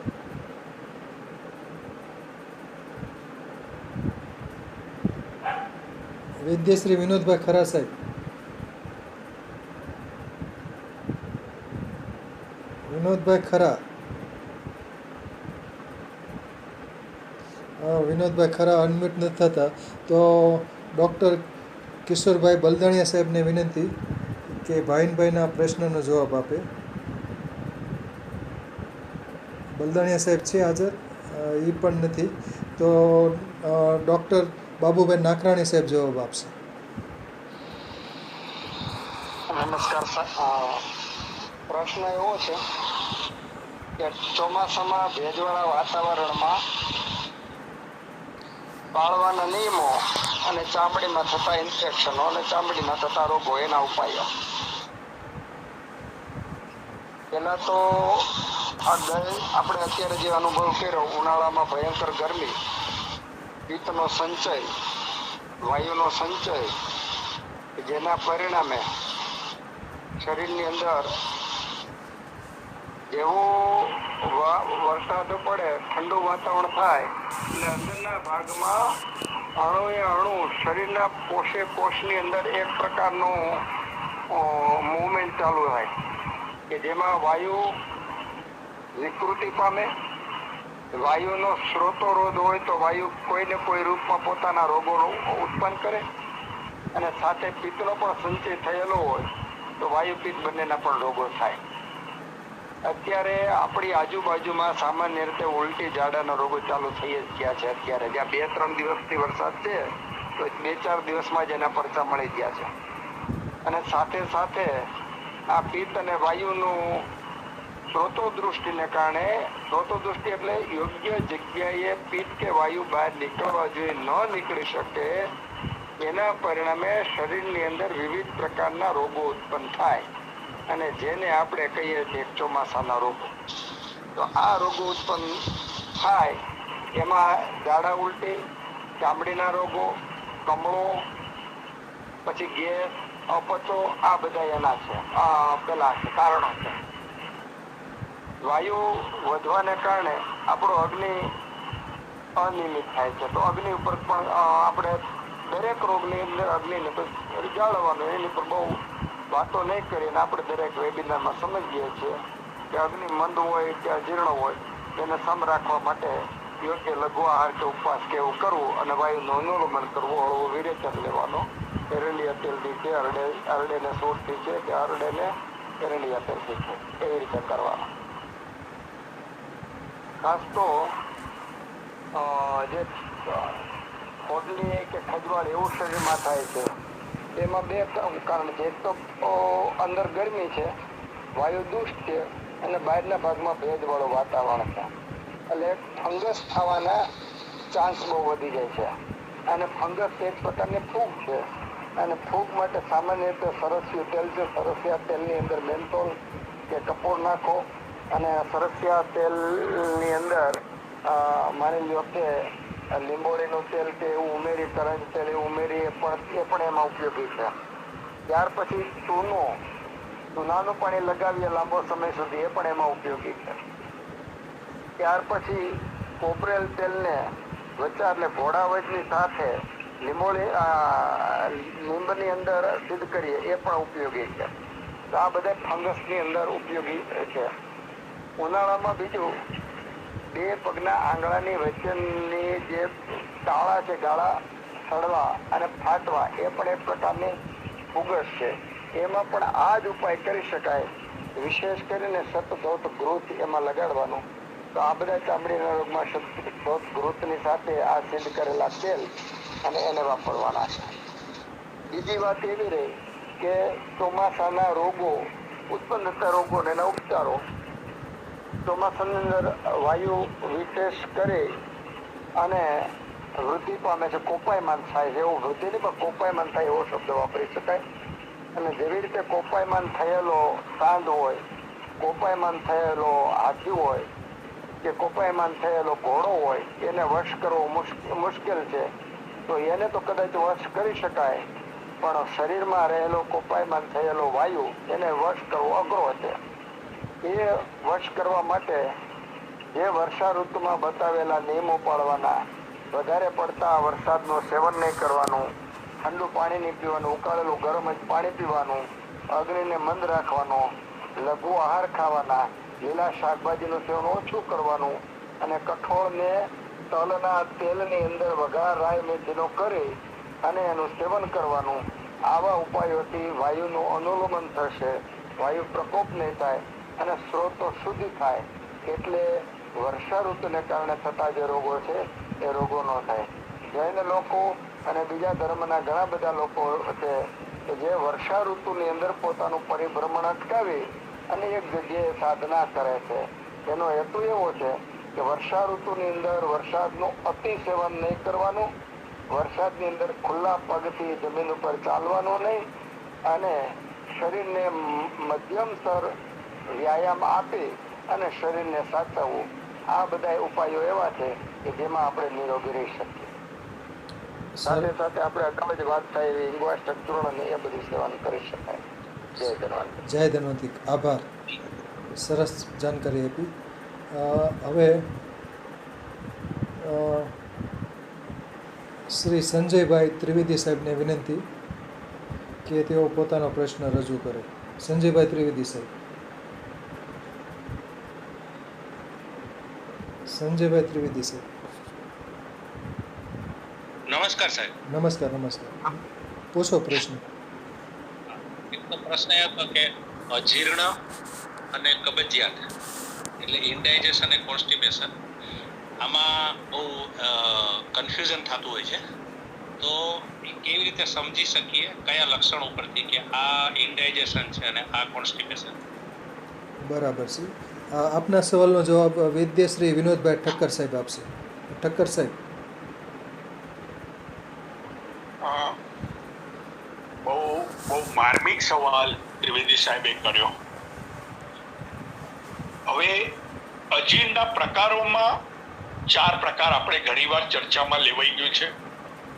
એમાં વિષ્ટભ અજીર્ણ એટલે કબજિયાત અને અગ્નિમાદ્ય. હવે સામાન્ય રીતે એક અનુભવ સિદ્ધ વાત કહીએ તો અહીંયા વિદ્વાન વૈદગણો છે જ. પેશન્ટને જ્યારે અમે પૂછીએ કે ભાઈ આપનો મળ વ્યવસ્થિત કેવી રીતના આપનો નિકાલ થાય છે, તો દર્દી હંમેશા એવું કહેતા હોય કે ના સાહેબ મળત્યાગ તો થાય છે. પછી આપણે પૂછીએ કે એક વારમાં થઈ જાય કે 2-3 વાર પ્રેશર આવે, તો કે ના એમ તો પ્રેશર દિવસમાં 2-3 વાર આવે. સવારે 2 વાર થાય, પછી બપોરે 1 વાર થાય, પછી સાંજે 1 વાર થાય. હવે અજીર્ણની વ્યાખ્યામાં અહીંયા નિદાનનો ફરક પડે. બે પ્રકારના લક્ષણ છે જે આપણે જાણી શકાય. એક, ખોરાક લીધા પછી પેટ ભારે રહે, ડબ થઈ જાય અને આકુળ વ્યાકુળ કરાવે, એ એક પ્રકારનું અજીર્ણ. અને બીજું એવું હોય કે ખોરાક લીધા પછી થોડા સમય પછી આમ જેમ જેમ પાચન ક્રિયા આગળ ચાલે ને એમ માણસને અંદર ગુડગુડાટ ચાલુ થઈ જાય અને આવું થાય. હવે કબજિયાતનું હું બહુ સ્પષ્ટ કહું કે કબજિયાત સાચી કબજિયાત નથી એવું માનવું હોય તો મળ ત્યાગ 2 થી 2.5 મિનિટમાં મળ ત્યાગનો પ્રોગ્રામ એટલે આપણો કર્મ પતી જાય. 2.5 થી 3 મિનિટ લાગવો જોઈએ, એથી વધારે ન લાગવો જોઈએ. આ પહેલી વાત. બીજી વાત કે મળ નો નિકાલ કર્યા પછી હવે તો વેસ્ટર્ન કમોડ બધે આવી ગયા છે, પાણીમાં તરવો જોઈએ. જો પાણીમાં ન તરતો હોય તો આમજન્ય મળ નીકળે છે એ અગ્નિ મંદ છે એનું લક્ષણ છે. બીજું, ત્રીજી વાત કે ઘણીવાર હું કહેતો છું ને આજે બી કદાચ હસવું આવશે કે મ્યુઝિકલ સિસ્ટમ ચાલવી જોઈએ. દિવસમાં 3-4 વાર અપાન પ્રવૃત્તિ અવાજ સાથે થવી જોઈએ. આ જો બરાબર હોય તો માનવાનું કે પાચન ક્રિયાને કોઈ તકલીફ નથી. બાકી પાચન ક્રિયાની તકલીફની પહેલું લક્ષણ અપાન વાયુનો અવરોધ ચાલુ થઈ જાય.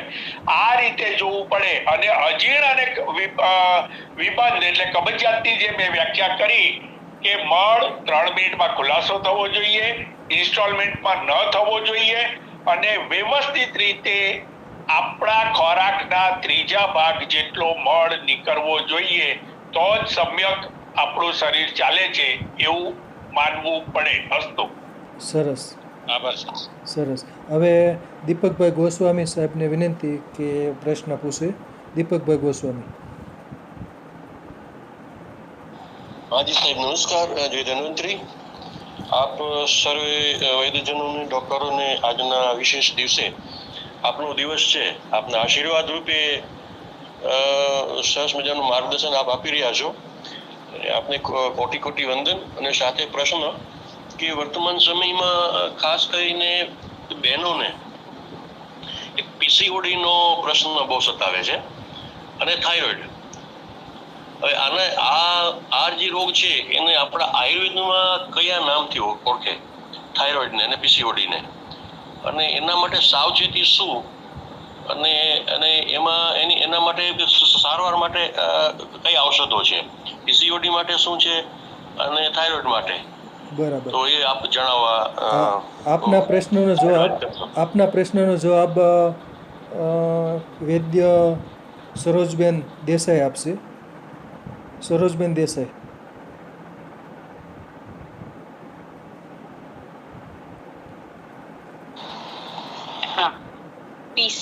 પીસીઓડી અને થાઇરોઇડ બે જોવા મળે છે ને અત્યારે. હા, તો એનું મેઇન કારણ અત્યારની જે લાઈફસ્ટાઈલ છે એ છે. બહેનો અત્યારે જોબ કરતી હોય, ઘરનું સંભાળતી હોય એટલે સ્ટ્રેસ વધારે રહેતો હોય. પછી જમવાનું પણ એ લોકો મોસ્ટ ઓફ ઘણીવાર બહારનું જ ખાતા હોય છે, મેંદાવાળું વધારે ફાસ્ટ ફૂડ ને એવું ખાતા હોય છે. અને વધારે પડતું જોવા મળે તો ઓબેસિટી પણ જોવા મળે છે. અને મેઇન કારણ એમાં જે આપણે રજસ્વલા પરિચર્યા જે કીધી છે એ પણ પરિચર્યા પણ નથી પડાતી. પ્લસ જોબ ને એવું કરતા હોય તો જે આપણે ટીકા પરિચર્યામાં પણ એ લોકો એકાદ મહિનો 2 મહિના રજા પણ તરત ચાલુ કરી દેતા હોય છે. એ બધા કારણોસર, અને ગર્ભિણી પ્રેગ્નન્સી હોય તો પણ એ દરમિયાન એ લોકોની ડ્યુટી બધી ચાલુ હોય તો ઘણીવાર પ્રેગ્નન્સી દરમિયાન પણ થાઇરોઇડ થઈ જતો હોય છે. અને પીસીઓડી તો અત્યારે નાની જે એટલે બેનો 14-15 વર્ષની હોય એ લોકોને પણ લાઈફસ્ટાઈલ એટલે કે ખાવા પીવાથી જ થાય છે. મેઇન કારણ આ જ છે. કારણ કે આ બોડીમાં જે સિસ્ટમ પ્રોપર થવી જોઈએ એ નથી થતી, આમ દોષ બને છે. એના કારણે પીસીઓડી અને થાઇરોઇડ થવાનું કારણ છે. અને આ મેદસ્વીતા વધારે આની સાથે સંકળાયેલી છે. સરસ મેડમ, આભાર. હવે જિજ્ઞેશભાઈ રાવળ સાહેબને વિનંતી કે સવાલ હોય તો પૂછે. જિજ્ઞેશભાઈ રાવળ. જય ધન્વંતરી અને સર્વ વૈદગણોને મારા પ્રણામ. મારો પ્રશ્ન એ છે કે મારા વાઈફને તકલીફ છે, એને ઘણા સમયથી એટલે લગભગ 4-5 મહિનાથી કામ કરતી વખતે, ખાસ કરીને રસોઈ કરે ત્યારે અથવા કપડાં વાસણ કરતી હોય ત્યારે જડબાથી કપાળ સુધીનો ભાગ એકદમ શૂન્ય થઈ જાય, એટલે ખોટો થઈ જાય. ક્યારેક એકલા કપાળમાં થાય, ક્યારેક જડબામાં થાય. પછી ક્યારેક એને ફરિયાદ એવી હોય છે કે એને કોઈ વસ્તુનો સ્વાદ જ નથી લાગતો. ભૂખ લાગે છે પણ ખાવાની ઈચ્છા થાય છે પણ કાંઈ ખાઈ ન શકાય. દૂધ એને માફક નથી આવતું, વોમિટ થઈ જાય છે. એટલે એ ખીચડી કે જે બી કંઈ ખાતી હોય તેની સાથે એને છાશ લેવી પડે છે. બહુ તીખું બી હવે તો માપસરનું ખાય છે, ખાતા નથી. પછી બીજી વસ્તુ એ કે એને એ તકલીફ હતી કે પગની એડી દુખે છે ચાલતી વખતે. એના હમણાં એક સાહેબે સવાલ કર્યો તો એ સ્થિતિ છે. કોઈ ડૉક્ટર એવું કહે છે કે એડીમાં હાડકું વધે છે, કોઈ ડૉક્ટર કે સ્નાયુનો સોજો છે, અથવા કોઈ ડૉક્ટરનું એવું કહેવું છે કે વાયુને કારણે દુખાવો છે. તો એ ક્યારેક દુખે છે ને ક્યારેક નથી પણ દુખતું. હાથ પગના સાંધાનો દુખાવો રહે છે, જકડાઈ જાય છે. એટલે એને ચિકનગુનિયા વખતે દુખાવો વધી ગયો હતો અને આ વાની તકલીફ છે. તો આ વિશે થોડું માહિતી આપી અને માર્ગદર્શન કરવા વિનંતી. બરાબર છે. વૈદ્યશ્રી રમજુબા સર્વે સાહેબને વિનંતી કે આ પ્રશ્નનો જવાબ આપે. રમજુબા સર્વે સાહેબ. હા સાહેબ, નમસ્કાર બધા સર્વે ગુરુજનોને.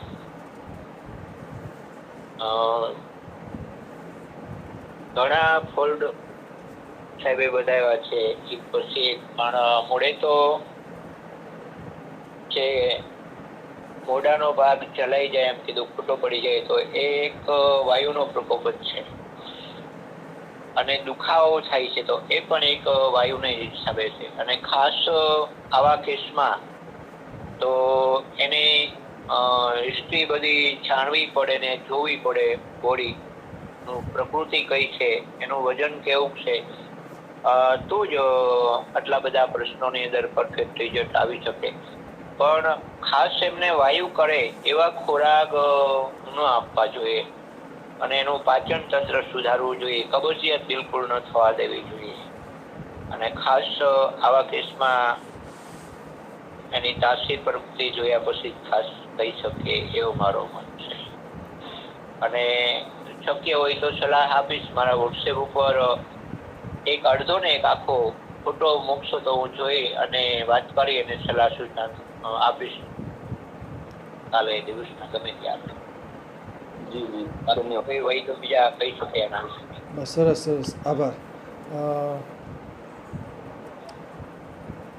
અન્ય આપણે કોઈ જોશનાબેન ભુવા બોલો સવાલ. જોશનાબેન ભુવા હાજી પ્રશ્ન પૂછો. હા નમસ્કાર.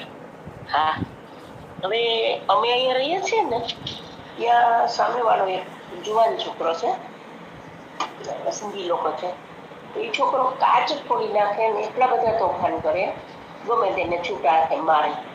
એટલે શારીરિક બીમારી કરતાં માનસિક બીમારી એટલી બધી વધારે જોવા મળે ને આજકાલ સમાજમાં કે કલ્પના ના કરો એમ. અને રાજકોટ અમારી આજુબાજુમાં 3-4 ઘર વકીલ છે. અહીં કુદરતી વકીલ છે, અહીં વકીલ છે. તો છોકરા ચેઇન સ્મોકર અને હાઈલી ડિપ્રેશનમાં બધાય. અને આમ દુકાને જાય ને બીડી પીતો પીતો આવે, વળી પછી થોડીક વાર થાય તો જાય ને પાછો આવે. એટલે આવા તો મેં કેટલા બધા કેસ જોયા માનસિક બીમારીના. તો એનો શું ઉપચાર હોય એમાં? આ લોકો મને પૂછતા હતા, બેન આનો કઈ ઉપચાર તમારી દ્રષ્ટિએ? મને તો બહુ આમાં ખ્યાલ નથી કઈ, પણ તમારે આને બહારનો તમે હજી ઓલા આવે છે નાસ્તા દેવા કરે ઓલો ઓર્ડર વાળા, એ બધા કરતા ઘરનો શુદ્ધ ને સાત્વિક અને સાવ સિમ્પલ આહાર આપો. મને એવું લાગે. પછી તો બહુ મને નથી ખબર પડતી. આપના સવાલનો જવાબ આપશે ડૉક્ટર બાબુભાઈ નાકરાણી સાહેબ. નાકરાણી સાહેબ જરા પ્રશ્ન ફરીવાર રિપીટ કરો તો. માનસિક બીમારી જે અહીંયા જે સામે છોકરો છે ને જુવાન 20-22 વર્ષનો, તો એ છોકરો હમણાં એક દિવસ એના મમ્મી પપ્પાને બધાને મારે ને સામે સામે ઓલા લોકો બેટ ને ચપ્પલ મારતા હોય છે. અમને તો એટલું આશ્ચર્ય થાય ને કે મા બાપ સંતાનને મારે એટલે અમને ખબર નહોતી. પછી એની દીકરી વકીલ છે, અહીંથી નીકળી કે બેન નાનો છે, નાનો હતો ને ત્યારથી એવું કરે ગયા. એટલે બધામાં સ્લો હતો પાછળ એમ. આપણે 5 વર્ષનો થયો હોય તો 3 વર્ષ જેવું વર્તન હોય. અને ભણ્યો હોય કે 12મા સુધી માંડ. પછી અહીં તોફાન કરતો હોય એટલે આ લોકો હવે મળતોય નથી ને આમ સોસાયટીમાં નીકળો હોય ને ચાલવા તોય આપણને જોવો ને તો એમ થાય કે જરાય તેજ નથી, નિસ્તેજ છોકરો. અને ઘરમાં એટલા બધા તો એમણે એક દી મોટો પાણો લઈને નવું જ મકાન બનાવ્યું છે, હજી તો રહેવા જ આવ્યા છે, તો બારીનો કાચ તોડી દે. એટલે હા એવી. પછી રાજકોટ એવી રીતે 2-3 છોકરા આ વકીલ છે, અહીંયા સિંધી છે ને અહીંયા સિંધી જ વકીલ છે. એના છોકરા ચેઇન સ્મોકર, માયલા જઈને આયલા આવે જુવાન છોકરા. અત્યારે મમ્મી પપ્પા બે મરી ગયા, એકલા 2 છોકરા રહ્યા છે ને ટિફિન ઘરે આવી જાય અને એવી રીતે બિચારા જિંદગી આમ કેવું કે જીવવા જેવું જીવન ના હોય ને એવું થઈ જાય. તો આવી બધી માનસિક બીમારીઓ જેની ઘણા બધા કેસ મેં તો જોયા છે. એનું શું કારણ હોય છે? બેનની ખાસ તો જે સમાજ પ્રત્યેની બળતરા છે એ બદલ હું વંદન. તમને જે સમાજની એક ચિંતા છે એની ચિંતા થાય છે એની મને ખૂબ લાગણી ને પ્રેમ અને અહોભાવ વ્યક્ત થાય છે કે બહુ સારી વાત છે, સારા લક્ષણો છે. હવે સામાન્ય રીતે પહેલા જે બાળકનું તમે વર્ણન કર્યું એ જે સ્થૂળ શરીર હોય છે ને, સ્થૂળ શરીરની સાથે સાથે માતૃજ અને પિતૃજ ભાવો વ્યક્ત થતા હોય છે જ્યારે ગર્ભની અંદર હોય ત્યારે, અને સાથે સાથે કર્મ જેના આગલા જન્મનું પણ એની સાથે હોય છે. હવે આવા કેસની અંદર માતૃજ પિતૃજ ભાવો વધારે ભાગ ભજવે છે કે બાળક જ્યારે ગર્ભની અંદર હોય ત્યારે માતા પિતાના વીર્ય અને એનું રજ, એના ગુણો એ તો અસર કરે છે, પણ એ સમય દરમિયાન માતા જે આહાર વિહારનું પાલન કરે છે, જે વિચારનું પાલન કરે, જે પ્રવૃત્તિ કરે છે, એની અસર પણ બાળક ઉપર થાય છે. એટલે જ્યારે બાળકનો જન્મ થાય ત્યારે બાળકમાં આ કેસની અંદર કફ આવૃત વાત શબ્દ વાપરી શકાય. આ બાળકમાં કફ આવૃત કલ્પની અંદર જઈએ તો કફે વાયુનું ઉપર આવરણ કરી લેવું છે. સામાન્ય રીતે જાગૃત અવસ્થા હોય, બેહોશ અવસ્થામાં વિશેષ હોય, અને જ્યારે જે કફ હટે ત્યારે એ એક્ટિવ થઈ જાય કે જે વાયુ છે કંટ્રોલેબલ ન હોય. અને એ જે માતૃ કે પિતૃજ જે ખામી રહી ગઈ એમાં રિવર્સમાં આપણે કાંઈ નહીં કરી શકીએ, પણ મૂળ કારણ હોય છે કે એમાં બાળકના કરતા બાળકના માતા પિતાનો રોલ વધારે છે. અને એ રોલ માટે આપણે આપણી વૈદિક પરંપરાને પુનઃ જાગૃત કરી અને ગર્ભધારણથી લઈ અને પ્રસૂતિ પછીની જે ધ્યાન રાખવાની બાબતો છે એને વિશેષ આપણે આચરણમાં મૂકવી જોઈએ. હવે માની લો કે આવા બાળકને આવી તકલીફ થઈ જ ગઈ તો એના માટે શું કરવું? એમાં અવસ્થાઓ 10 વર્ષ અને 10 થી મોટી ઉંમર. સામાન્ય રીતે આવી 1 થી 5 વર્ષ 1 થી 5 વર્ષ બાળકને આપણે ગુડ સૂંઠી ગુળ અને સૂંઠી ગોળ અને સૂંઠના લાડુ કરીને ખવડાવવાના છે. એને મહાકલ્યાણક ઘૃત સાથે મહાકલ્યાણક ઘૃત એનું જો સેવન લાંબો સમય કરે તો ધીમે ધીમે એનો વાયુ શાંત થાય, કફનું શોષણ તૂટે અને પિત્ત સહજ થવાને કારણે કુશાગ્ર બુદ્ધિ ડેવલપ થાય. કારણ કે બેહોશ અવસ્થામાંથી એ જાગૃત અવસ્થામાં જાય. અને એની સાથે સાથે સામાન્ય રીતે ઉંમર અને વિકાસ દરેકનો અલગ. કોઈની 3 વર્ષની ઉંમર હોય તો 5 વર્ષનો વિકાસ હોય, કોઈનો 5 વર્ષની ઉંમર હોય તો 3 વર્ષનો વિકાસ હોય. તો એ સામાન્ય રીતે આખી જિંદગી સાથે ચાલે છે. પણ આવા પ્રયોગો કરવાથી 50% કેસમાં સફળતા મળે છે. એમાં પંચગવ્યનો પણ બહુ સારો રોલ છે, પંચામૃતનો પણ બહુ સારો રોલ છે કે જેને કારણે આ વિકાસ અને સંચાલન બરાબર થાય. આવા બાળકને ખાસ તો ખાવા પીવાની પરેજી અને વાયુનું અનુલોમન, ગેસ કબજિયાત ન થાય. હવે 5 થી 10 વર્ષની વચ્ચેની વ્યક્તિ હોય તો એવા બાળક માટે સત્સંગ એટલે એને એવા વાતાવરણમાં મૂકવો કે જે વાતાવરણની અંદર એ ધીમે ધીમે પોતાનું મન ડાયવર્ટ કરી શકે. સાથે સાથે આ પંચગવ્ય ઘૃતનું નશ્ય પંચગવ્ય ઘૃત ખાવાનું અને ગ્રામ્ય ઘૃત આપવાનું, એનું પણ એને સેવન કરવાનું. 5 વર્ષથી મોટી 10 વર્ષથી મોટી ઉંમરની વ્યક્તિ હોય એ બધાને રસાયણ કર્મો એટલે કે પંચકર્મ કર્યા પછી 15 વર્ષની ઉંમરના હોય તો એને પંચકર્મ કર્યા પછી રસાયણ કર્મ કરવાનું અને એમાં પ્રાણવાયુ વ્યવસ્થિત થાય એ માટે રસાયણમાં જે ઘૃતો આપેલા છે એ ઘૃતોનું સેવન કરવાનું એ ખાસ એમાં સૂચન છે. ત્યાર પછી પુરાણ ઘૃત જે છે, પુરાણ ઘૃતનું સેવન 2 થી 3 ગ્રામની માત્રામાં કરાવી શકાય અનુભવી વૈદની સલાહને નીચે, અને નશ્ય પણ આમાં સફળકારક છે.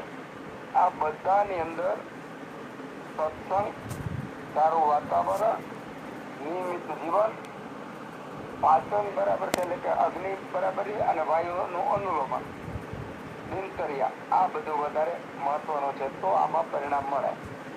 મૂળ પરિણામ જોતું હોય કાયમ માટે તો આવા બાળકો જ ઉત્પન્ન ન થાય એના માટે આપણું વૈદિક જીવન નો બીજો કોઈ વિકલ્પ છે. સરસ સરસ સરસ, આભાર. હવે ભાવિનભાઈ આખેરને વિનંતી કે પ્રશ્ન પૂછે. ભાવિનભાઈ આખેર. નમસ્કાર, જય ધન્વંતરી. મારો સવાલ એવો છે કે અમારે એક ભાઈ છે, એનો છોકરો છે, 18 વર્ષની લગભગ ઉંમર છે આજે. એ જન્મથી જ તે માનસિક વિકલાંગ છે, મતલબમાં પોતાની રીતના ચાલી ના કે દારૂ પાડે મોઢામાં બોલી ના કે એનો કઈ ઉપાય થઈ શકે ખરો? આપના સવાલનો જવાબ રમજુભા સરવિયા સાહેબ આપશે.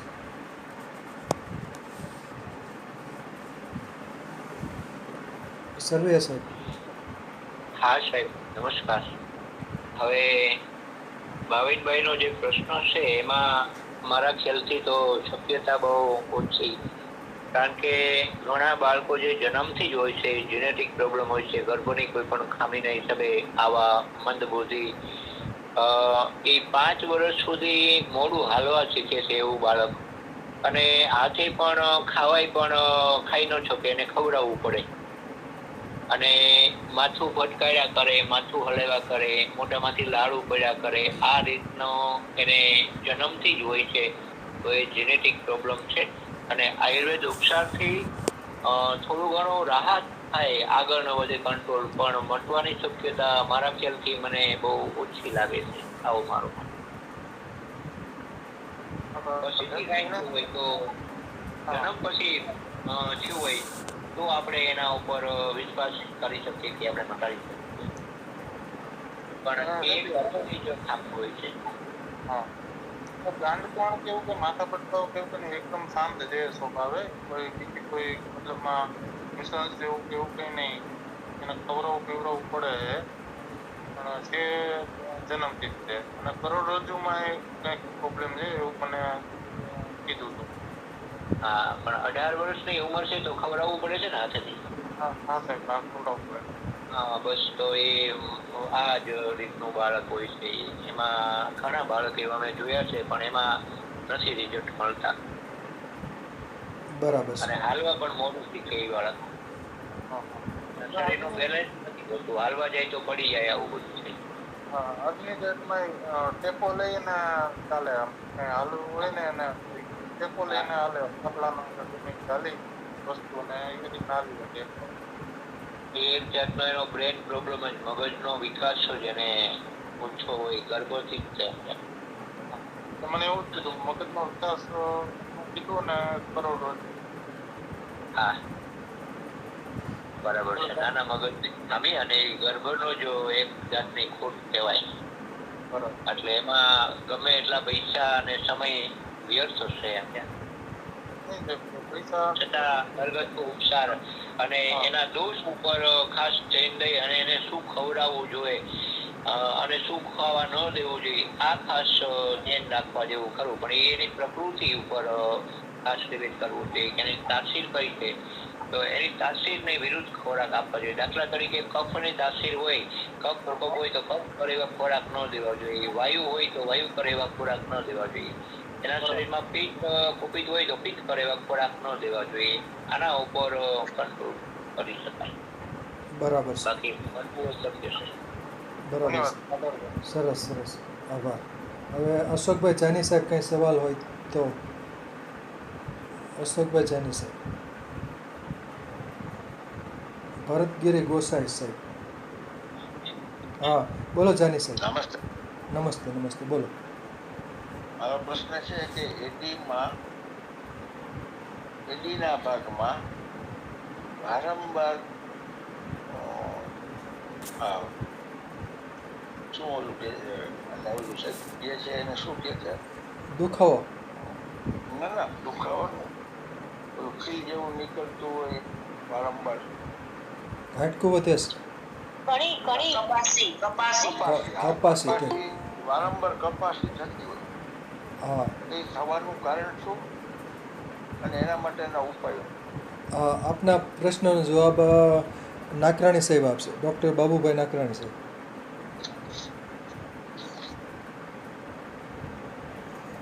નાકરાણી સાહેબ. હા, ઓકે ઓકે, હા હા, નમસ્તે. સામાન્ય રીતે સાહેબે જે પ્રશ્ન કર્યો ને, આપણે કપાસી કોણ છે એ થવાનું કારણ સામાન્ય રીતે એક કારણ એવું હોય કે ક્યારેક પગમાં કાંકરી કેવી દળાઈ ગયું હોય કે અંદરના પગમાં હેમરેજ થયું ને એની ઘૂંટ પેલી થઈ ગઈ હોય અને ફોરેન બોડી તરીકે થાય. પણ વારંવાર થતું હોય તો પાછળ એના બે વિભાગ પડે, એક દોષગત હોય અને એક આવા કારણ રિપીટ થતું હોય એમાં.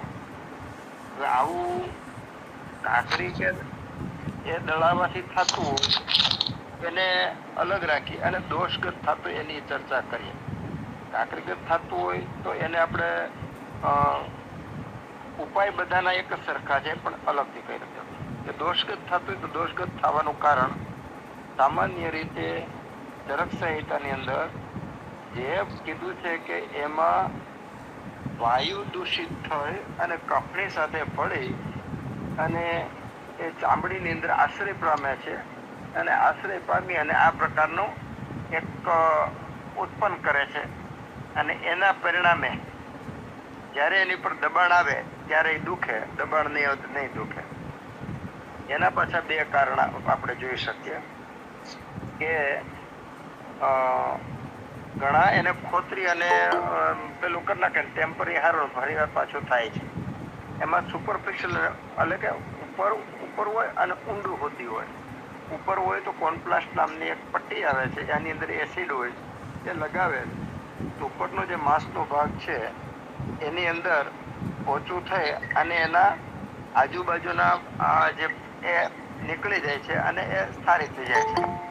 એનું મૂળ જો ઊંડું હોય તો આવી કોન્પ્લાસ્ટથી સારું નથી થતું અને એને ઊંડાણ સુધી છેકે એના બધા કોષો કાઢી અને કોટરાઇઝેશન કરવું પડે. કોટરાઇઝેશન એટલે એને બાળવું પડે, ઇલેક્ટ્રિક પેલા આવે એનાથી મશીનથી એને બાળવું પડે એટલે પરિવાર ન થાય. ઘણા ઘરગથ્થુ ઉપાય તરીકે દિવસમાં 3-4 વાર બીડી પીવે તો બીડી પીવે ત્યારે ત્યાં ડામ દઈ દેતા હોય છે. ધીમે કરતા લાંબો સમય ત્યાં થતું બંધ થઈ જાય. ઘણા બધા ઉપચારો એવા છે કે એમાં ગામડાના અથવા ભગત લોકો એની અંદર આકડાના તીરને મૂકી અને ડામ આપે છે અથવા સ્વર્ણક્ષીલીનું ક્ષીર મૂકી અને ડામ આપે છે. પણ મૂળ ડામ આપી અને કોષોનો નાશ કરવો એ એની મૂળ સૈદ્ધાંતિક ચિકિત્સા થઈ. એટલે વારંવાર થાય છે એની પ્રકૃતિની અંદર વાયુ અને કફ બેનું બેલેન્સ કરવામાં તો વારંવાર ન થાય, નહીતર થાય. ઘણા બધા આ 3-4 કેસ મેં એવા છે કે એને બીડી મૂકી દીધી એટલે એમને કપાસી થવાનું બંધ થઈ. તો બીડી પીતા ત્યાં સુધી એની અંદર એનું પાચન બરાબર નહોતું અને પાચન બગડેલું હતું એના પરિણામે એનો કફ અને વાયુ બગડેલા હતા. એ કેસમાં મેં એવું જોયું. ખરેખર તો બીડી મૂકવાથી કપાસી હારી થઈ જાય સૈદ્ધાંતિક રીતે કોઈ નથી, પણ દોષગત રીતે જોઈએ તો આપણને આવું સમજાય છે. હવે બીજી વાત એ કરી કે જ્યારે આપણે ચાલતા હોય ક્યારે કાંકરા છે કે કોઈ ચીકટી આવી જાય કે એના કારણે લોહી મરી જવું તો એના પરિણામે એક પ્રકારનું ફોરેન બોડી ડેવલપ થાય. ફોરેન બોડી ડેવલપ થાય એ ડિઝોલ્વ થઈ જાય, લોહી ભેગું ભળી જાય તો કાંઈ વાંધો નથી. ન ભળે તો એ પાકીને બહાર નીકળે, પણ જ્યારે પાકીને બહાર નીકળે એટલો પિત્ત ન હોય અને કફનું જોર હોય ત્યારે એ કપાસી રૂપે બને છે. તો એના ઉપાય પણ આ જ રીતે કરવામાં આવે છે.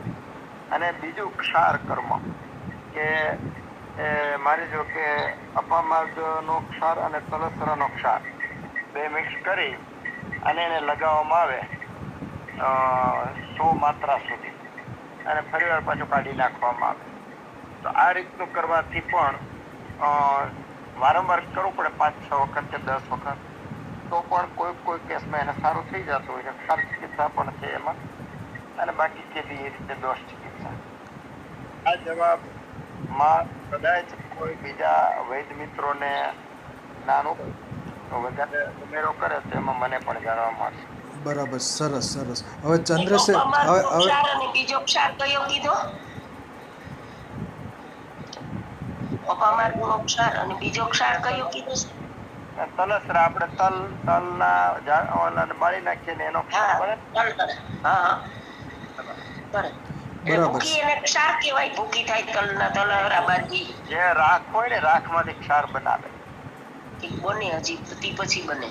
રાખો ને રાખમાં 21 ગણું પાણી નાખી અને 8 કલાક પડ્યું રહેવા દેવું પડે. ઉપરનું પાણી ગાળી લેવાનું, નીચેનું ફેંકી દેવાનું. ઉપરનું ગાળેલું પાણી જે છે એને ગરમ કરતા સફેદ ભાગરી એક ક્ષાર કહેવાય. અને સાહેબ ઓલું તમે ઓલા માનસિક બીમારીમાં જે કીધું કે પંચગવ્યનો સારો રોલ છે, તો એમાં ઓલું પંચતિક્ત ઘી તો ના આવે ને પંચગવ્યમાં? હા, પંચતિક્ત. હા, બરાબર. હવે ચંદ્રશેખરભાઈ પટેલ હાથ ઊંચો કર્યો છે. બોલો ચંદ્રશેખરભાઈ. નમસ્તે સાહેબ. નમસ્તે બોલો. હવે એક અમારા સ્નેહી છે.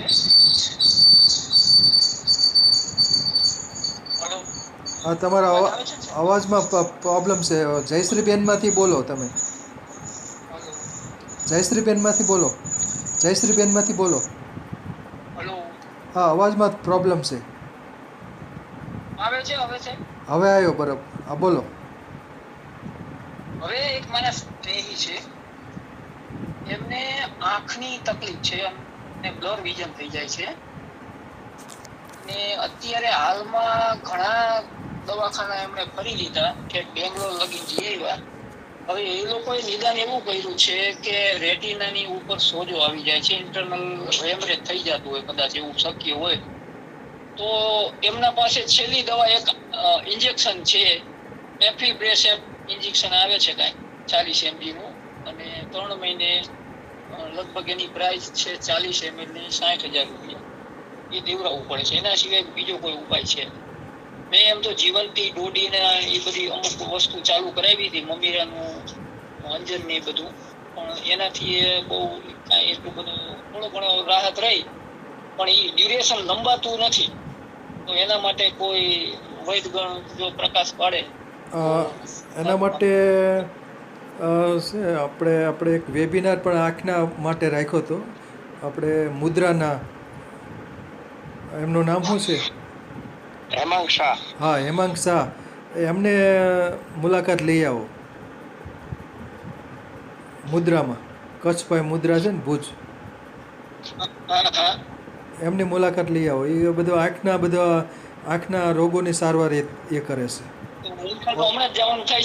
ઓપરેશન પણ કરે છે અને સારવાર પણ કરતા હોય છે. બધા મોતિયાના ને એ બધા ઓપરેશન એ કરતા હોય છે. એટલે એમનો આપણે એક વેબિનાર પણ રાખ્યો હતો. એટલે એમાં બરાબર મુદ્રામાં એનો નંબર જોતો હોય તો હું આપી દઈશ. બરાબર, તો ત્યાં ના અત્યારે શું છે, બાકી તો બીજા નીકળી ગયા છે, વિનોદભાઈ ઠક્કર ને બીજા બલદાણિયા સાહેબની. સરોજબેન દેસાઈ કંઈક પ્રકાશ પાડે તો, અથવા નાકરાણી સાહેબ બોલે. મેં એના માટે આ સૂચન નથી કર્યું. જે આંખ માટે તો આપણે હેમાંગભાઈ સ્પષ્ટ બરાબર છે. આપણે અલ્પ બુદ્ધિ કે અલ્પ અનુભવમાં બહુ આપણે કામ નહીં કરી શકીએ. એ તો એટલા માટે આ સૂચો કર્યો કે મેં એક પ્રશ્ન અગાઉ જ મૂકી દીધો છે. ગોળ અને ખાંડ, ગોળ કરતા ખાંડને વધારે ગુણવાન બતાવી છે. તો ગોળની બનાવટની તો આપણને ખબર છે, પણ ખાંડની બનાવટની એનાથી અજ્ઞાન છું. ખાંડની બનાવટને ગોળ કરતા ખાંડ શા માટે ઉત્તમ ગુણવાળી? એના માટે અત્યારે કોઈ વેદરાજ બધા નીકળી ગયા છે. રમજુભા સરવિયા સાહેબ કંઈક પ્રકાશ પાડે છે. રમજુભા સરવિયા સાહેબ.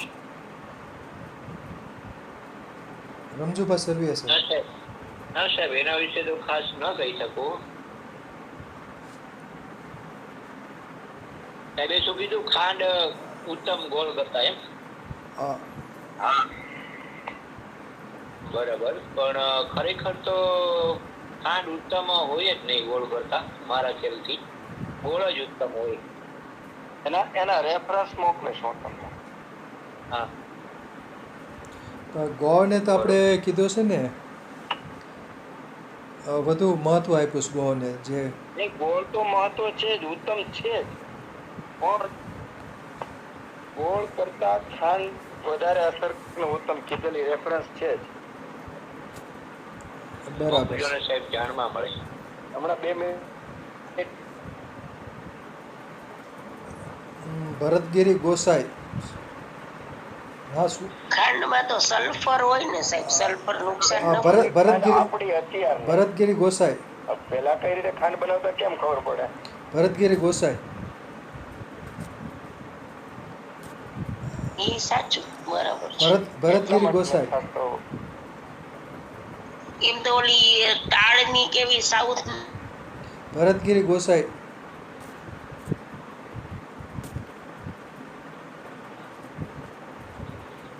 ભરતગીરી ગોસાઈ. જીતેશ ઉનડકટ. ગીતેશ ઉનડકટ બોલો. ઉનડકટ બોલો.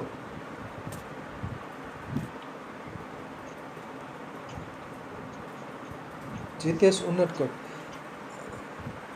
નથી બોલતા. આપણે ડીવી ગોલ્ડી બોલશે. બોલો ડીવી ગોલ્ડી.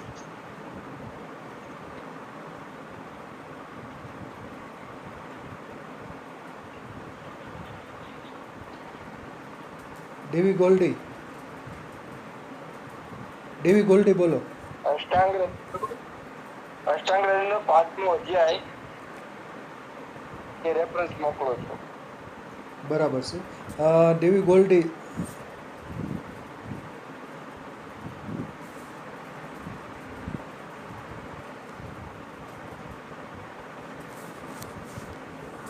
સરસ સરસ સરસ રહ્યું. ડીવી ગોલ્ડી કંઈ સવાલ હોય તો પૂછી લો. છેલ્લો સવાલ. Hello hello. હા સાહેબ. હલો. હા બોલો બોલો, સવાલ બોલો.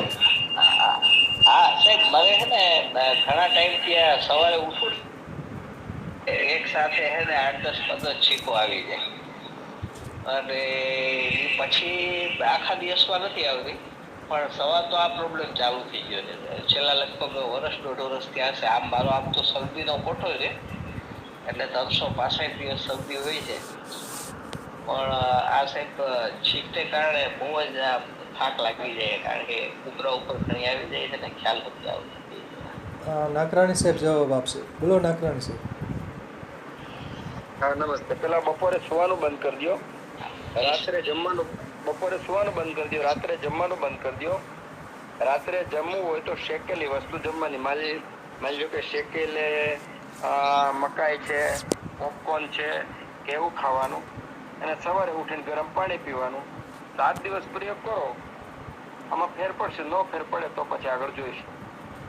નાકારી સાહેબ, આમ તો હું સવારે છે ને ઘણા ટાઈમથી લ્યુકવોર્મ વોટર એટલે કે નવસેકા પાણી થોડુંક વધારે ગરમ હોય ને એવું નરણા કોઠે હું પીવું જ છું, અને સાથે છે ને 4 થી 5 તીખા છે ને આખા ગળી જાઉં છું સાથે.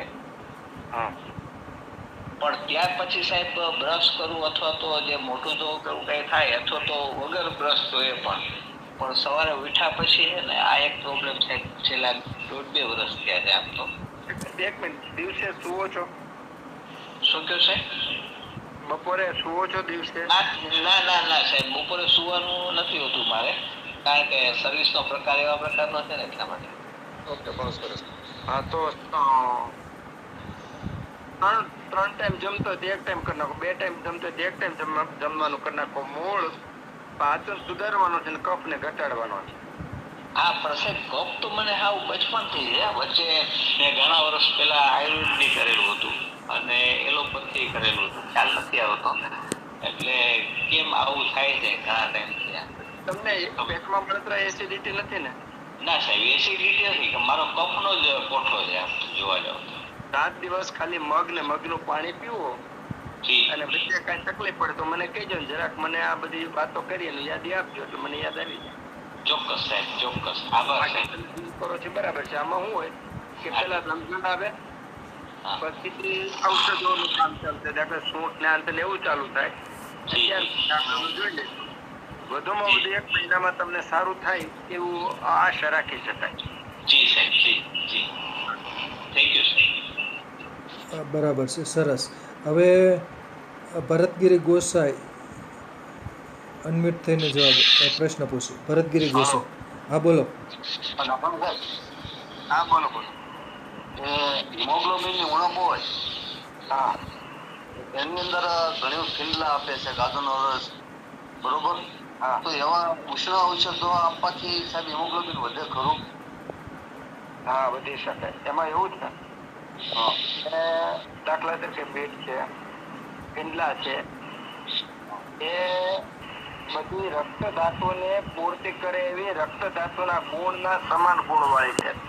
સમાન ગુણના ઔષધો લેવાથી સમાન ગુણની વૃદ્ધિ થાય આ નિયમ એમાં લાગે. પણ એ વસ્તુ ટેમ્પરરી હોય છે. એમાં દોષ તો ફિક્સ છે ને સાહેબ? રક્ત ધાતુનો દોષ તો ફિક્સ છે ને? રક્ત ધાતુનો દોષ ફિક્સ પણ હું બે રીતે જવાબ આપું છું સાંભળો. એટલે સમાનથી સમાન ગુણની વૃદ્ધિ માની જેનું લોહી વારંવાર ઉડી જતું હોય એને તમે લોહી ચડાવો એટલે લોહી વધી જાય તો લોહીની ગોળી આપો એટલે લોહી વધી જાય ફરીવાર પાછું ઘટી જાય.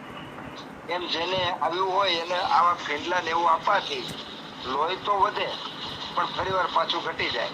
આ લોહી વધારવાનો એક ઉપાય. બીજું લોહી ઘટવાનું કારણ જે રસ અગ્નિ આપણે જઠરાગ્નિ હોય એમ રસનો અગ્નિ હોય. રસનો અગ્નિ મંદ હોય અથવા રક્તનો અગ્નિ અતિ હોય. રક્ત ધાતુનો અગ્નિ વધારે પડતો હોય તો રક્તમાંથી તરતો તરત બીજી ધાતુ બની જાય તો પણ લોહીના ટકા ઘટે. અથવા રસ ધાતુનો અગ્નિ મંદ હોય તો રસમાંથી રક્ત જે બનવાની પ્રક્રિયા એ ન થાય તો પણ લોહીના ટકા ઘટે. એટલે સાચી રીત છે કે એ નિદાન કરીએ કે રસનો અગ્નિ મંદ છે કે રક્તનો અગ્નિ અતિ છે. રક્તનો અગ્નિ અતિ હોય તો એને કમ કરવાનો અથવા રસનો અગ્નિ ધીમો હોય મંદ હોય તો રસનો અગ્નિને ઠીક કરીએ એટલે આવી વધી જાય. એના મૂળ કારણમાં પેલા જઠરાગ્નિ ઉપર જવું પડે. જઠરાગ્નિથી ધાત્વાગ્નિ ઉપર અને ધાત્વાગ્નિ ઉપરથી આ સારવાર થઈ શકે. એટલે જઠરાગ્નિમાં ભૂખ પાચન ગેસ કબજિયાત એસિડિટી એ બધું લેવાનું. પછી સાથે સાથે એનો ખોરાક લેવાનો અને એની સાથે પછી ઔષધોનું નિર્માણ કરી છે. ઔષધોની વાત લેવાની અને આ બહુ જૂની વાત એ નજીકના વૈદ પાસે મળી અને આ કલ્પના સમજાય તો કાયમ ઉકેલ આવે આમાં. ઓકે. સરસ સરસ સરસ. હવે જીતેશભાઈ ઉનડકટ બોલો. જીતેશભાઈ ઉનડકટ. નમસ્કાર. મારો પ્રશ્ન એવો છે કે મારા વાઈફ છે એમને ચર્મ વિકાર એટલે કે દાદર છે એવું અને છેલ્લા 3 વર્ષથી છે અને ડોક્ટરોએ એવી રીતે એલોપેથિકમાં ટ્રાય કરી હતી. એ લોકોએ એમ કીધું કે દાદર છે. આયુર્વેદની અંદર આપણે કદીરારિષ્ટ સારી વૈદ્ય સૌ મંજસ્તાદી વગેરેના કોર્સ કરાવેલા છે પણ મટી જાય ને ફરી પાછી થઈ જાય છે.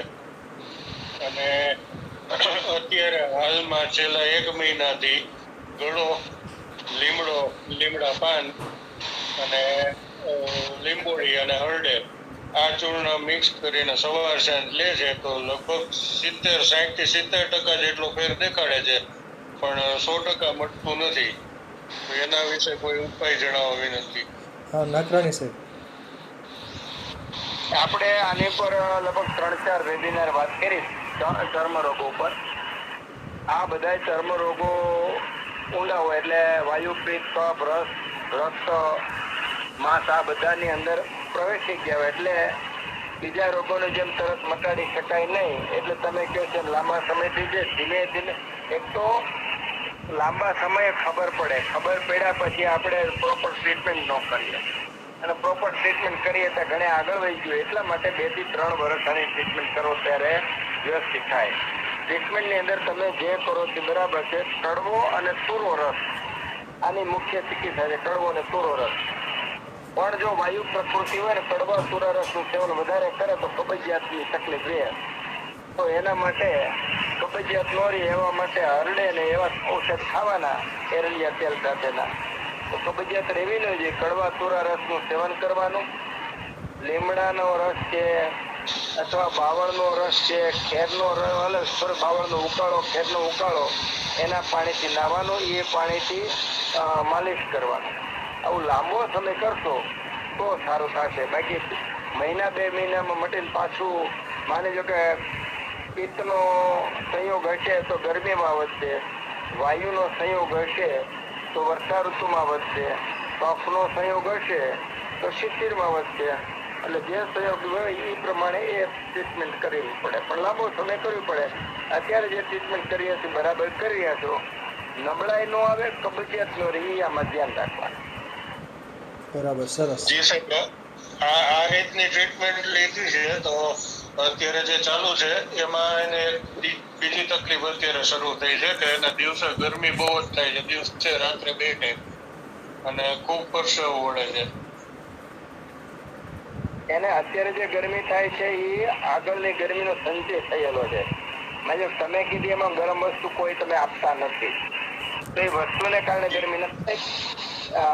એને ઉનાળામાં જે ગરમી હતી, ગરમીનો શરીરમાં સંચય થયો હોય અને અત્યારે બ્લાસ્ટ થતો હોય, કારણ કે વાયુ અત્યારે બહુ વિકૃત થયેલો હોય, દૂષ થયેલો હોય, એટલે એને અનુલોમન એટલે એરંડિયા તેલનું અથવા ઘી સાથે વિરેચન કર્મ આપો હરડે સાથે, તો 4-5 વખત ઝાડા થાય એવું પ્રયત્ન કરો. અને સડંગ પાણી ખાસ આપો. સડંગ પાણી પિત્ત વૃદ્ધિ માટે. ઘરમાં કાંઈ ન હોય તો ધાણાનું પાણી આપો. દૂધી અથવા લીલા ધાણાનો રસ પણ આપી શકાય. બરાબર, સરસ સરસ સરસ. હવે જયશ્રીબેને હાથ ઊંચો કર્યો છે, બોલો જયશ્રીબેન. સર, કફ પ્રકૃતિ વાળા હોય એ લંઘન અને ઉષાપાન કેટલા દિવસ સુધી કરી શકે? પ્રકૃતિ વાળાએ લંઘન કરવું જરૂરી નથી. એમાં આમ હોય તો, સામ અવસ્થા હોય તો જ લંઘન કરવાની જરૂર છે. વાયુ, પિત્ત, કફ પ્રકૃતિ પ્રાકૃત હોય, કોઈ ઉપદ્રવ ન હોય, કોઈ તકલીફ ન હોય તો દરેક વ્યક્તિ સામાન્ય જીવન જીવી શકે છે. પણ માની લ્યો કે કફ વાળાને આમ છે, સામ અવસ્થા છે, તો સામ અવસ્થાના લક્ષણો છે આખ્ય પ્રસેક એટલે મોઢામાં તોકડે લાળ આવે, સ્લથ શરીર ઢીલું થઈ જાય, આલસ્ય શરીરમાં આળસ થાય, ગુરુગાત્રતા શરીરમાં બધા અવયવો ભારે ભારે લાગવા માંડે, સ્લમ અને અંગમર્દ કારણ વગર થાક લાગવા માંડે, શરીરમાં દુખાવો થાય, જીર્ણજ્વર ઘણીવાર તાવ આવતો હોય એવું લાગવા માંડે, અને ઊંઘ વધારે પડતી આવતી, આવા બધા લક્ષણો હોય તેમાં સામ અવસ્થા છે એવું માની લેવાનું. આ કફ પ્રકૃતિ હોય અને સામ અવસ્થા હોય તો એવી વ્યક્તિને આપણે 5 દિવસથી લઈ અને 30-40 દિવસ સુધી લંઘન કરાવી શકીએ. અને એ લંઘનની અંદર ખાલી પાણી પણ આપી, ગરમ પાણી અથવા સૂંઠવાળા પાણીથી પણ લંઘન કરાવી શકીએ, અથવા ખાલી ગરમ પાણીથી પણ લંઘન કરાવી શકીએ. તો જ્યારે આ લક્ષણો નિવૃત્ત પામે, શરીર સ્ફૂર્તિવાન થાય, આંખો નિર્મળ થાય, ભૂખ લાગવા માંડે, અંગ શરીર ઢીલું રિલેક્સ થવા માંડે, મોઢું એકદમ બ્રશ ન કરે તો પણ ફ્રેશ ને એકલાસ લાગવા માંડે, અને અગ્નિ પ્રદીપ્ત થાય, વાયુનું અનુલોમન થાય, આવું બધું થાય ત્યારે સમજી લેવાનું કે સામ અવસ્થા હવે નિરામ થઈ છે. આ અવસ્થા થાય અને તરત જ આપણે લંઘન અટકાવી અને લઘુ આહાર એટલે મગ છે, મગનું પાણી છે, ધાણી છે, આવા બધાથી ધીમે ધીમે ખોરાક ચાલુ કરીને રૂટીન ખોરાકો પર લઈ શકાય. બરાબર, સરસ સરસ. હવે અશોકભાઈ જાની એક સવાલ અનમ્યુટ થયા હતા. અશોકભાઈ જાની. ભાવિનભાઈ આખેત બોલો ફરથી. ભાવિનભાઈ આખેત. સાહેબ, મને એવું કે પરસેવો બહુ વૈદભાઈનો કુંડામાંથી લાઈન મારું નીકળું ને તો એવું પરસેવો વળે, શિયાળામાં પરસેવો વળે, પણ શિયાળામાં ઓછો પરસેવો, પણ વરસ ખરો એનું શું?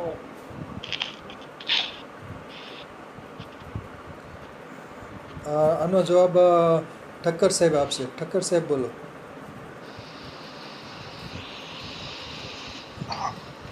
હવે ભાવિન આપે જે પ્રશ્ન કર્યો, પરસેવો બહુ થવો, અતિશ્વેત, એકલું આ લક્ષણ નહીં હોય. આપને વાયુ અને પિત્તના બીજા લક્ષણ પણ સાથે હશે. આપને મને ખ્યાલ છે આપે થોડા દિવસ પહેલા આપના પરિચયમાં આપ ખેડૂત છો અને એવી કંઈક વાત કરેલી, એટલે પ્રવૃત્તિ આપની રહેવાની અને વધારે આપને તાપમાન એમાં ફરવાનું થતું હોય. હવે બે વસ્તુ બહુ સમજવા જેવી છે. અતિશ્વેત અને શ્વેત, પરસેવો થવો એ સારો છે, પણ અતિ થવો એ નહીં સારો. એટલે ખાનપાનમાં મસાલા વાળું, તરેલું, તીખું આવું ઓછું લેવું પડે. શક્ય હોય ત્યાં સુધી ખોરાકની મર્યાદામાં નિયમ અને સમયસર ખાવું જોઈએ. એક પાચન વ્યવસ્થિત થાય છે એના માટે થોડુંક એ પણ વિચારવું પડે. અને બને ત્યાં સુધી દૂધ અને માખણ, ઘી આનો થોડો, એવું ને એના ઉપર જ રહેવાનું, આનો થોડો ઉપયોગ વધારે કરીએ તો સ્વેદમાં રાહત થાય. સાથે બીજા લક્ષણો પણ હશે, પણ એકલો પરસેવો હોય તો એના માટે આપણે આનું આંબાની ગોટલી આવે ને એનો પાવડર કરી અને શરીર ઉપર ઘસો. આંબળાનો પાવડર ઘસો, આંબાની ગોટલીનો પાવડર ઘસો, સુગંધી વાળો ઘસો તો પરસેવાનું પ્રમાણ થોડું ઓછું થશે. અસ્તુ. બરાબર, સરસ. હવે અશોકભાઈ જાની સાહેબ. જાની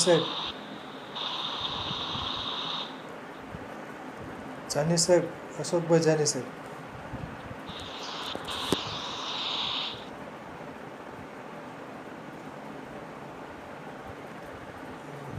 અનિલભાઈ પટેલ.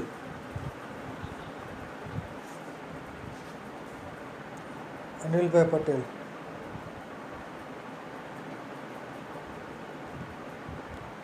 અશોકભાઈ જાની સાહેબ.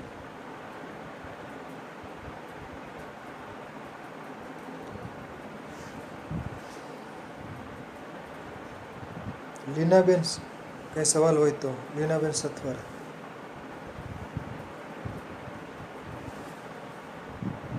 નમસ્કાર સર, અત્યારે કોઈ સવાલ નથી. આભાર સાહેબ.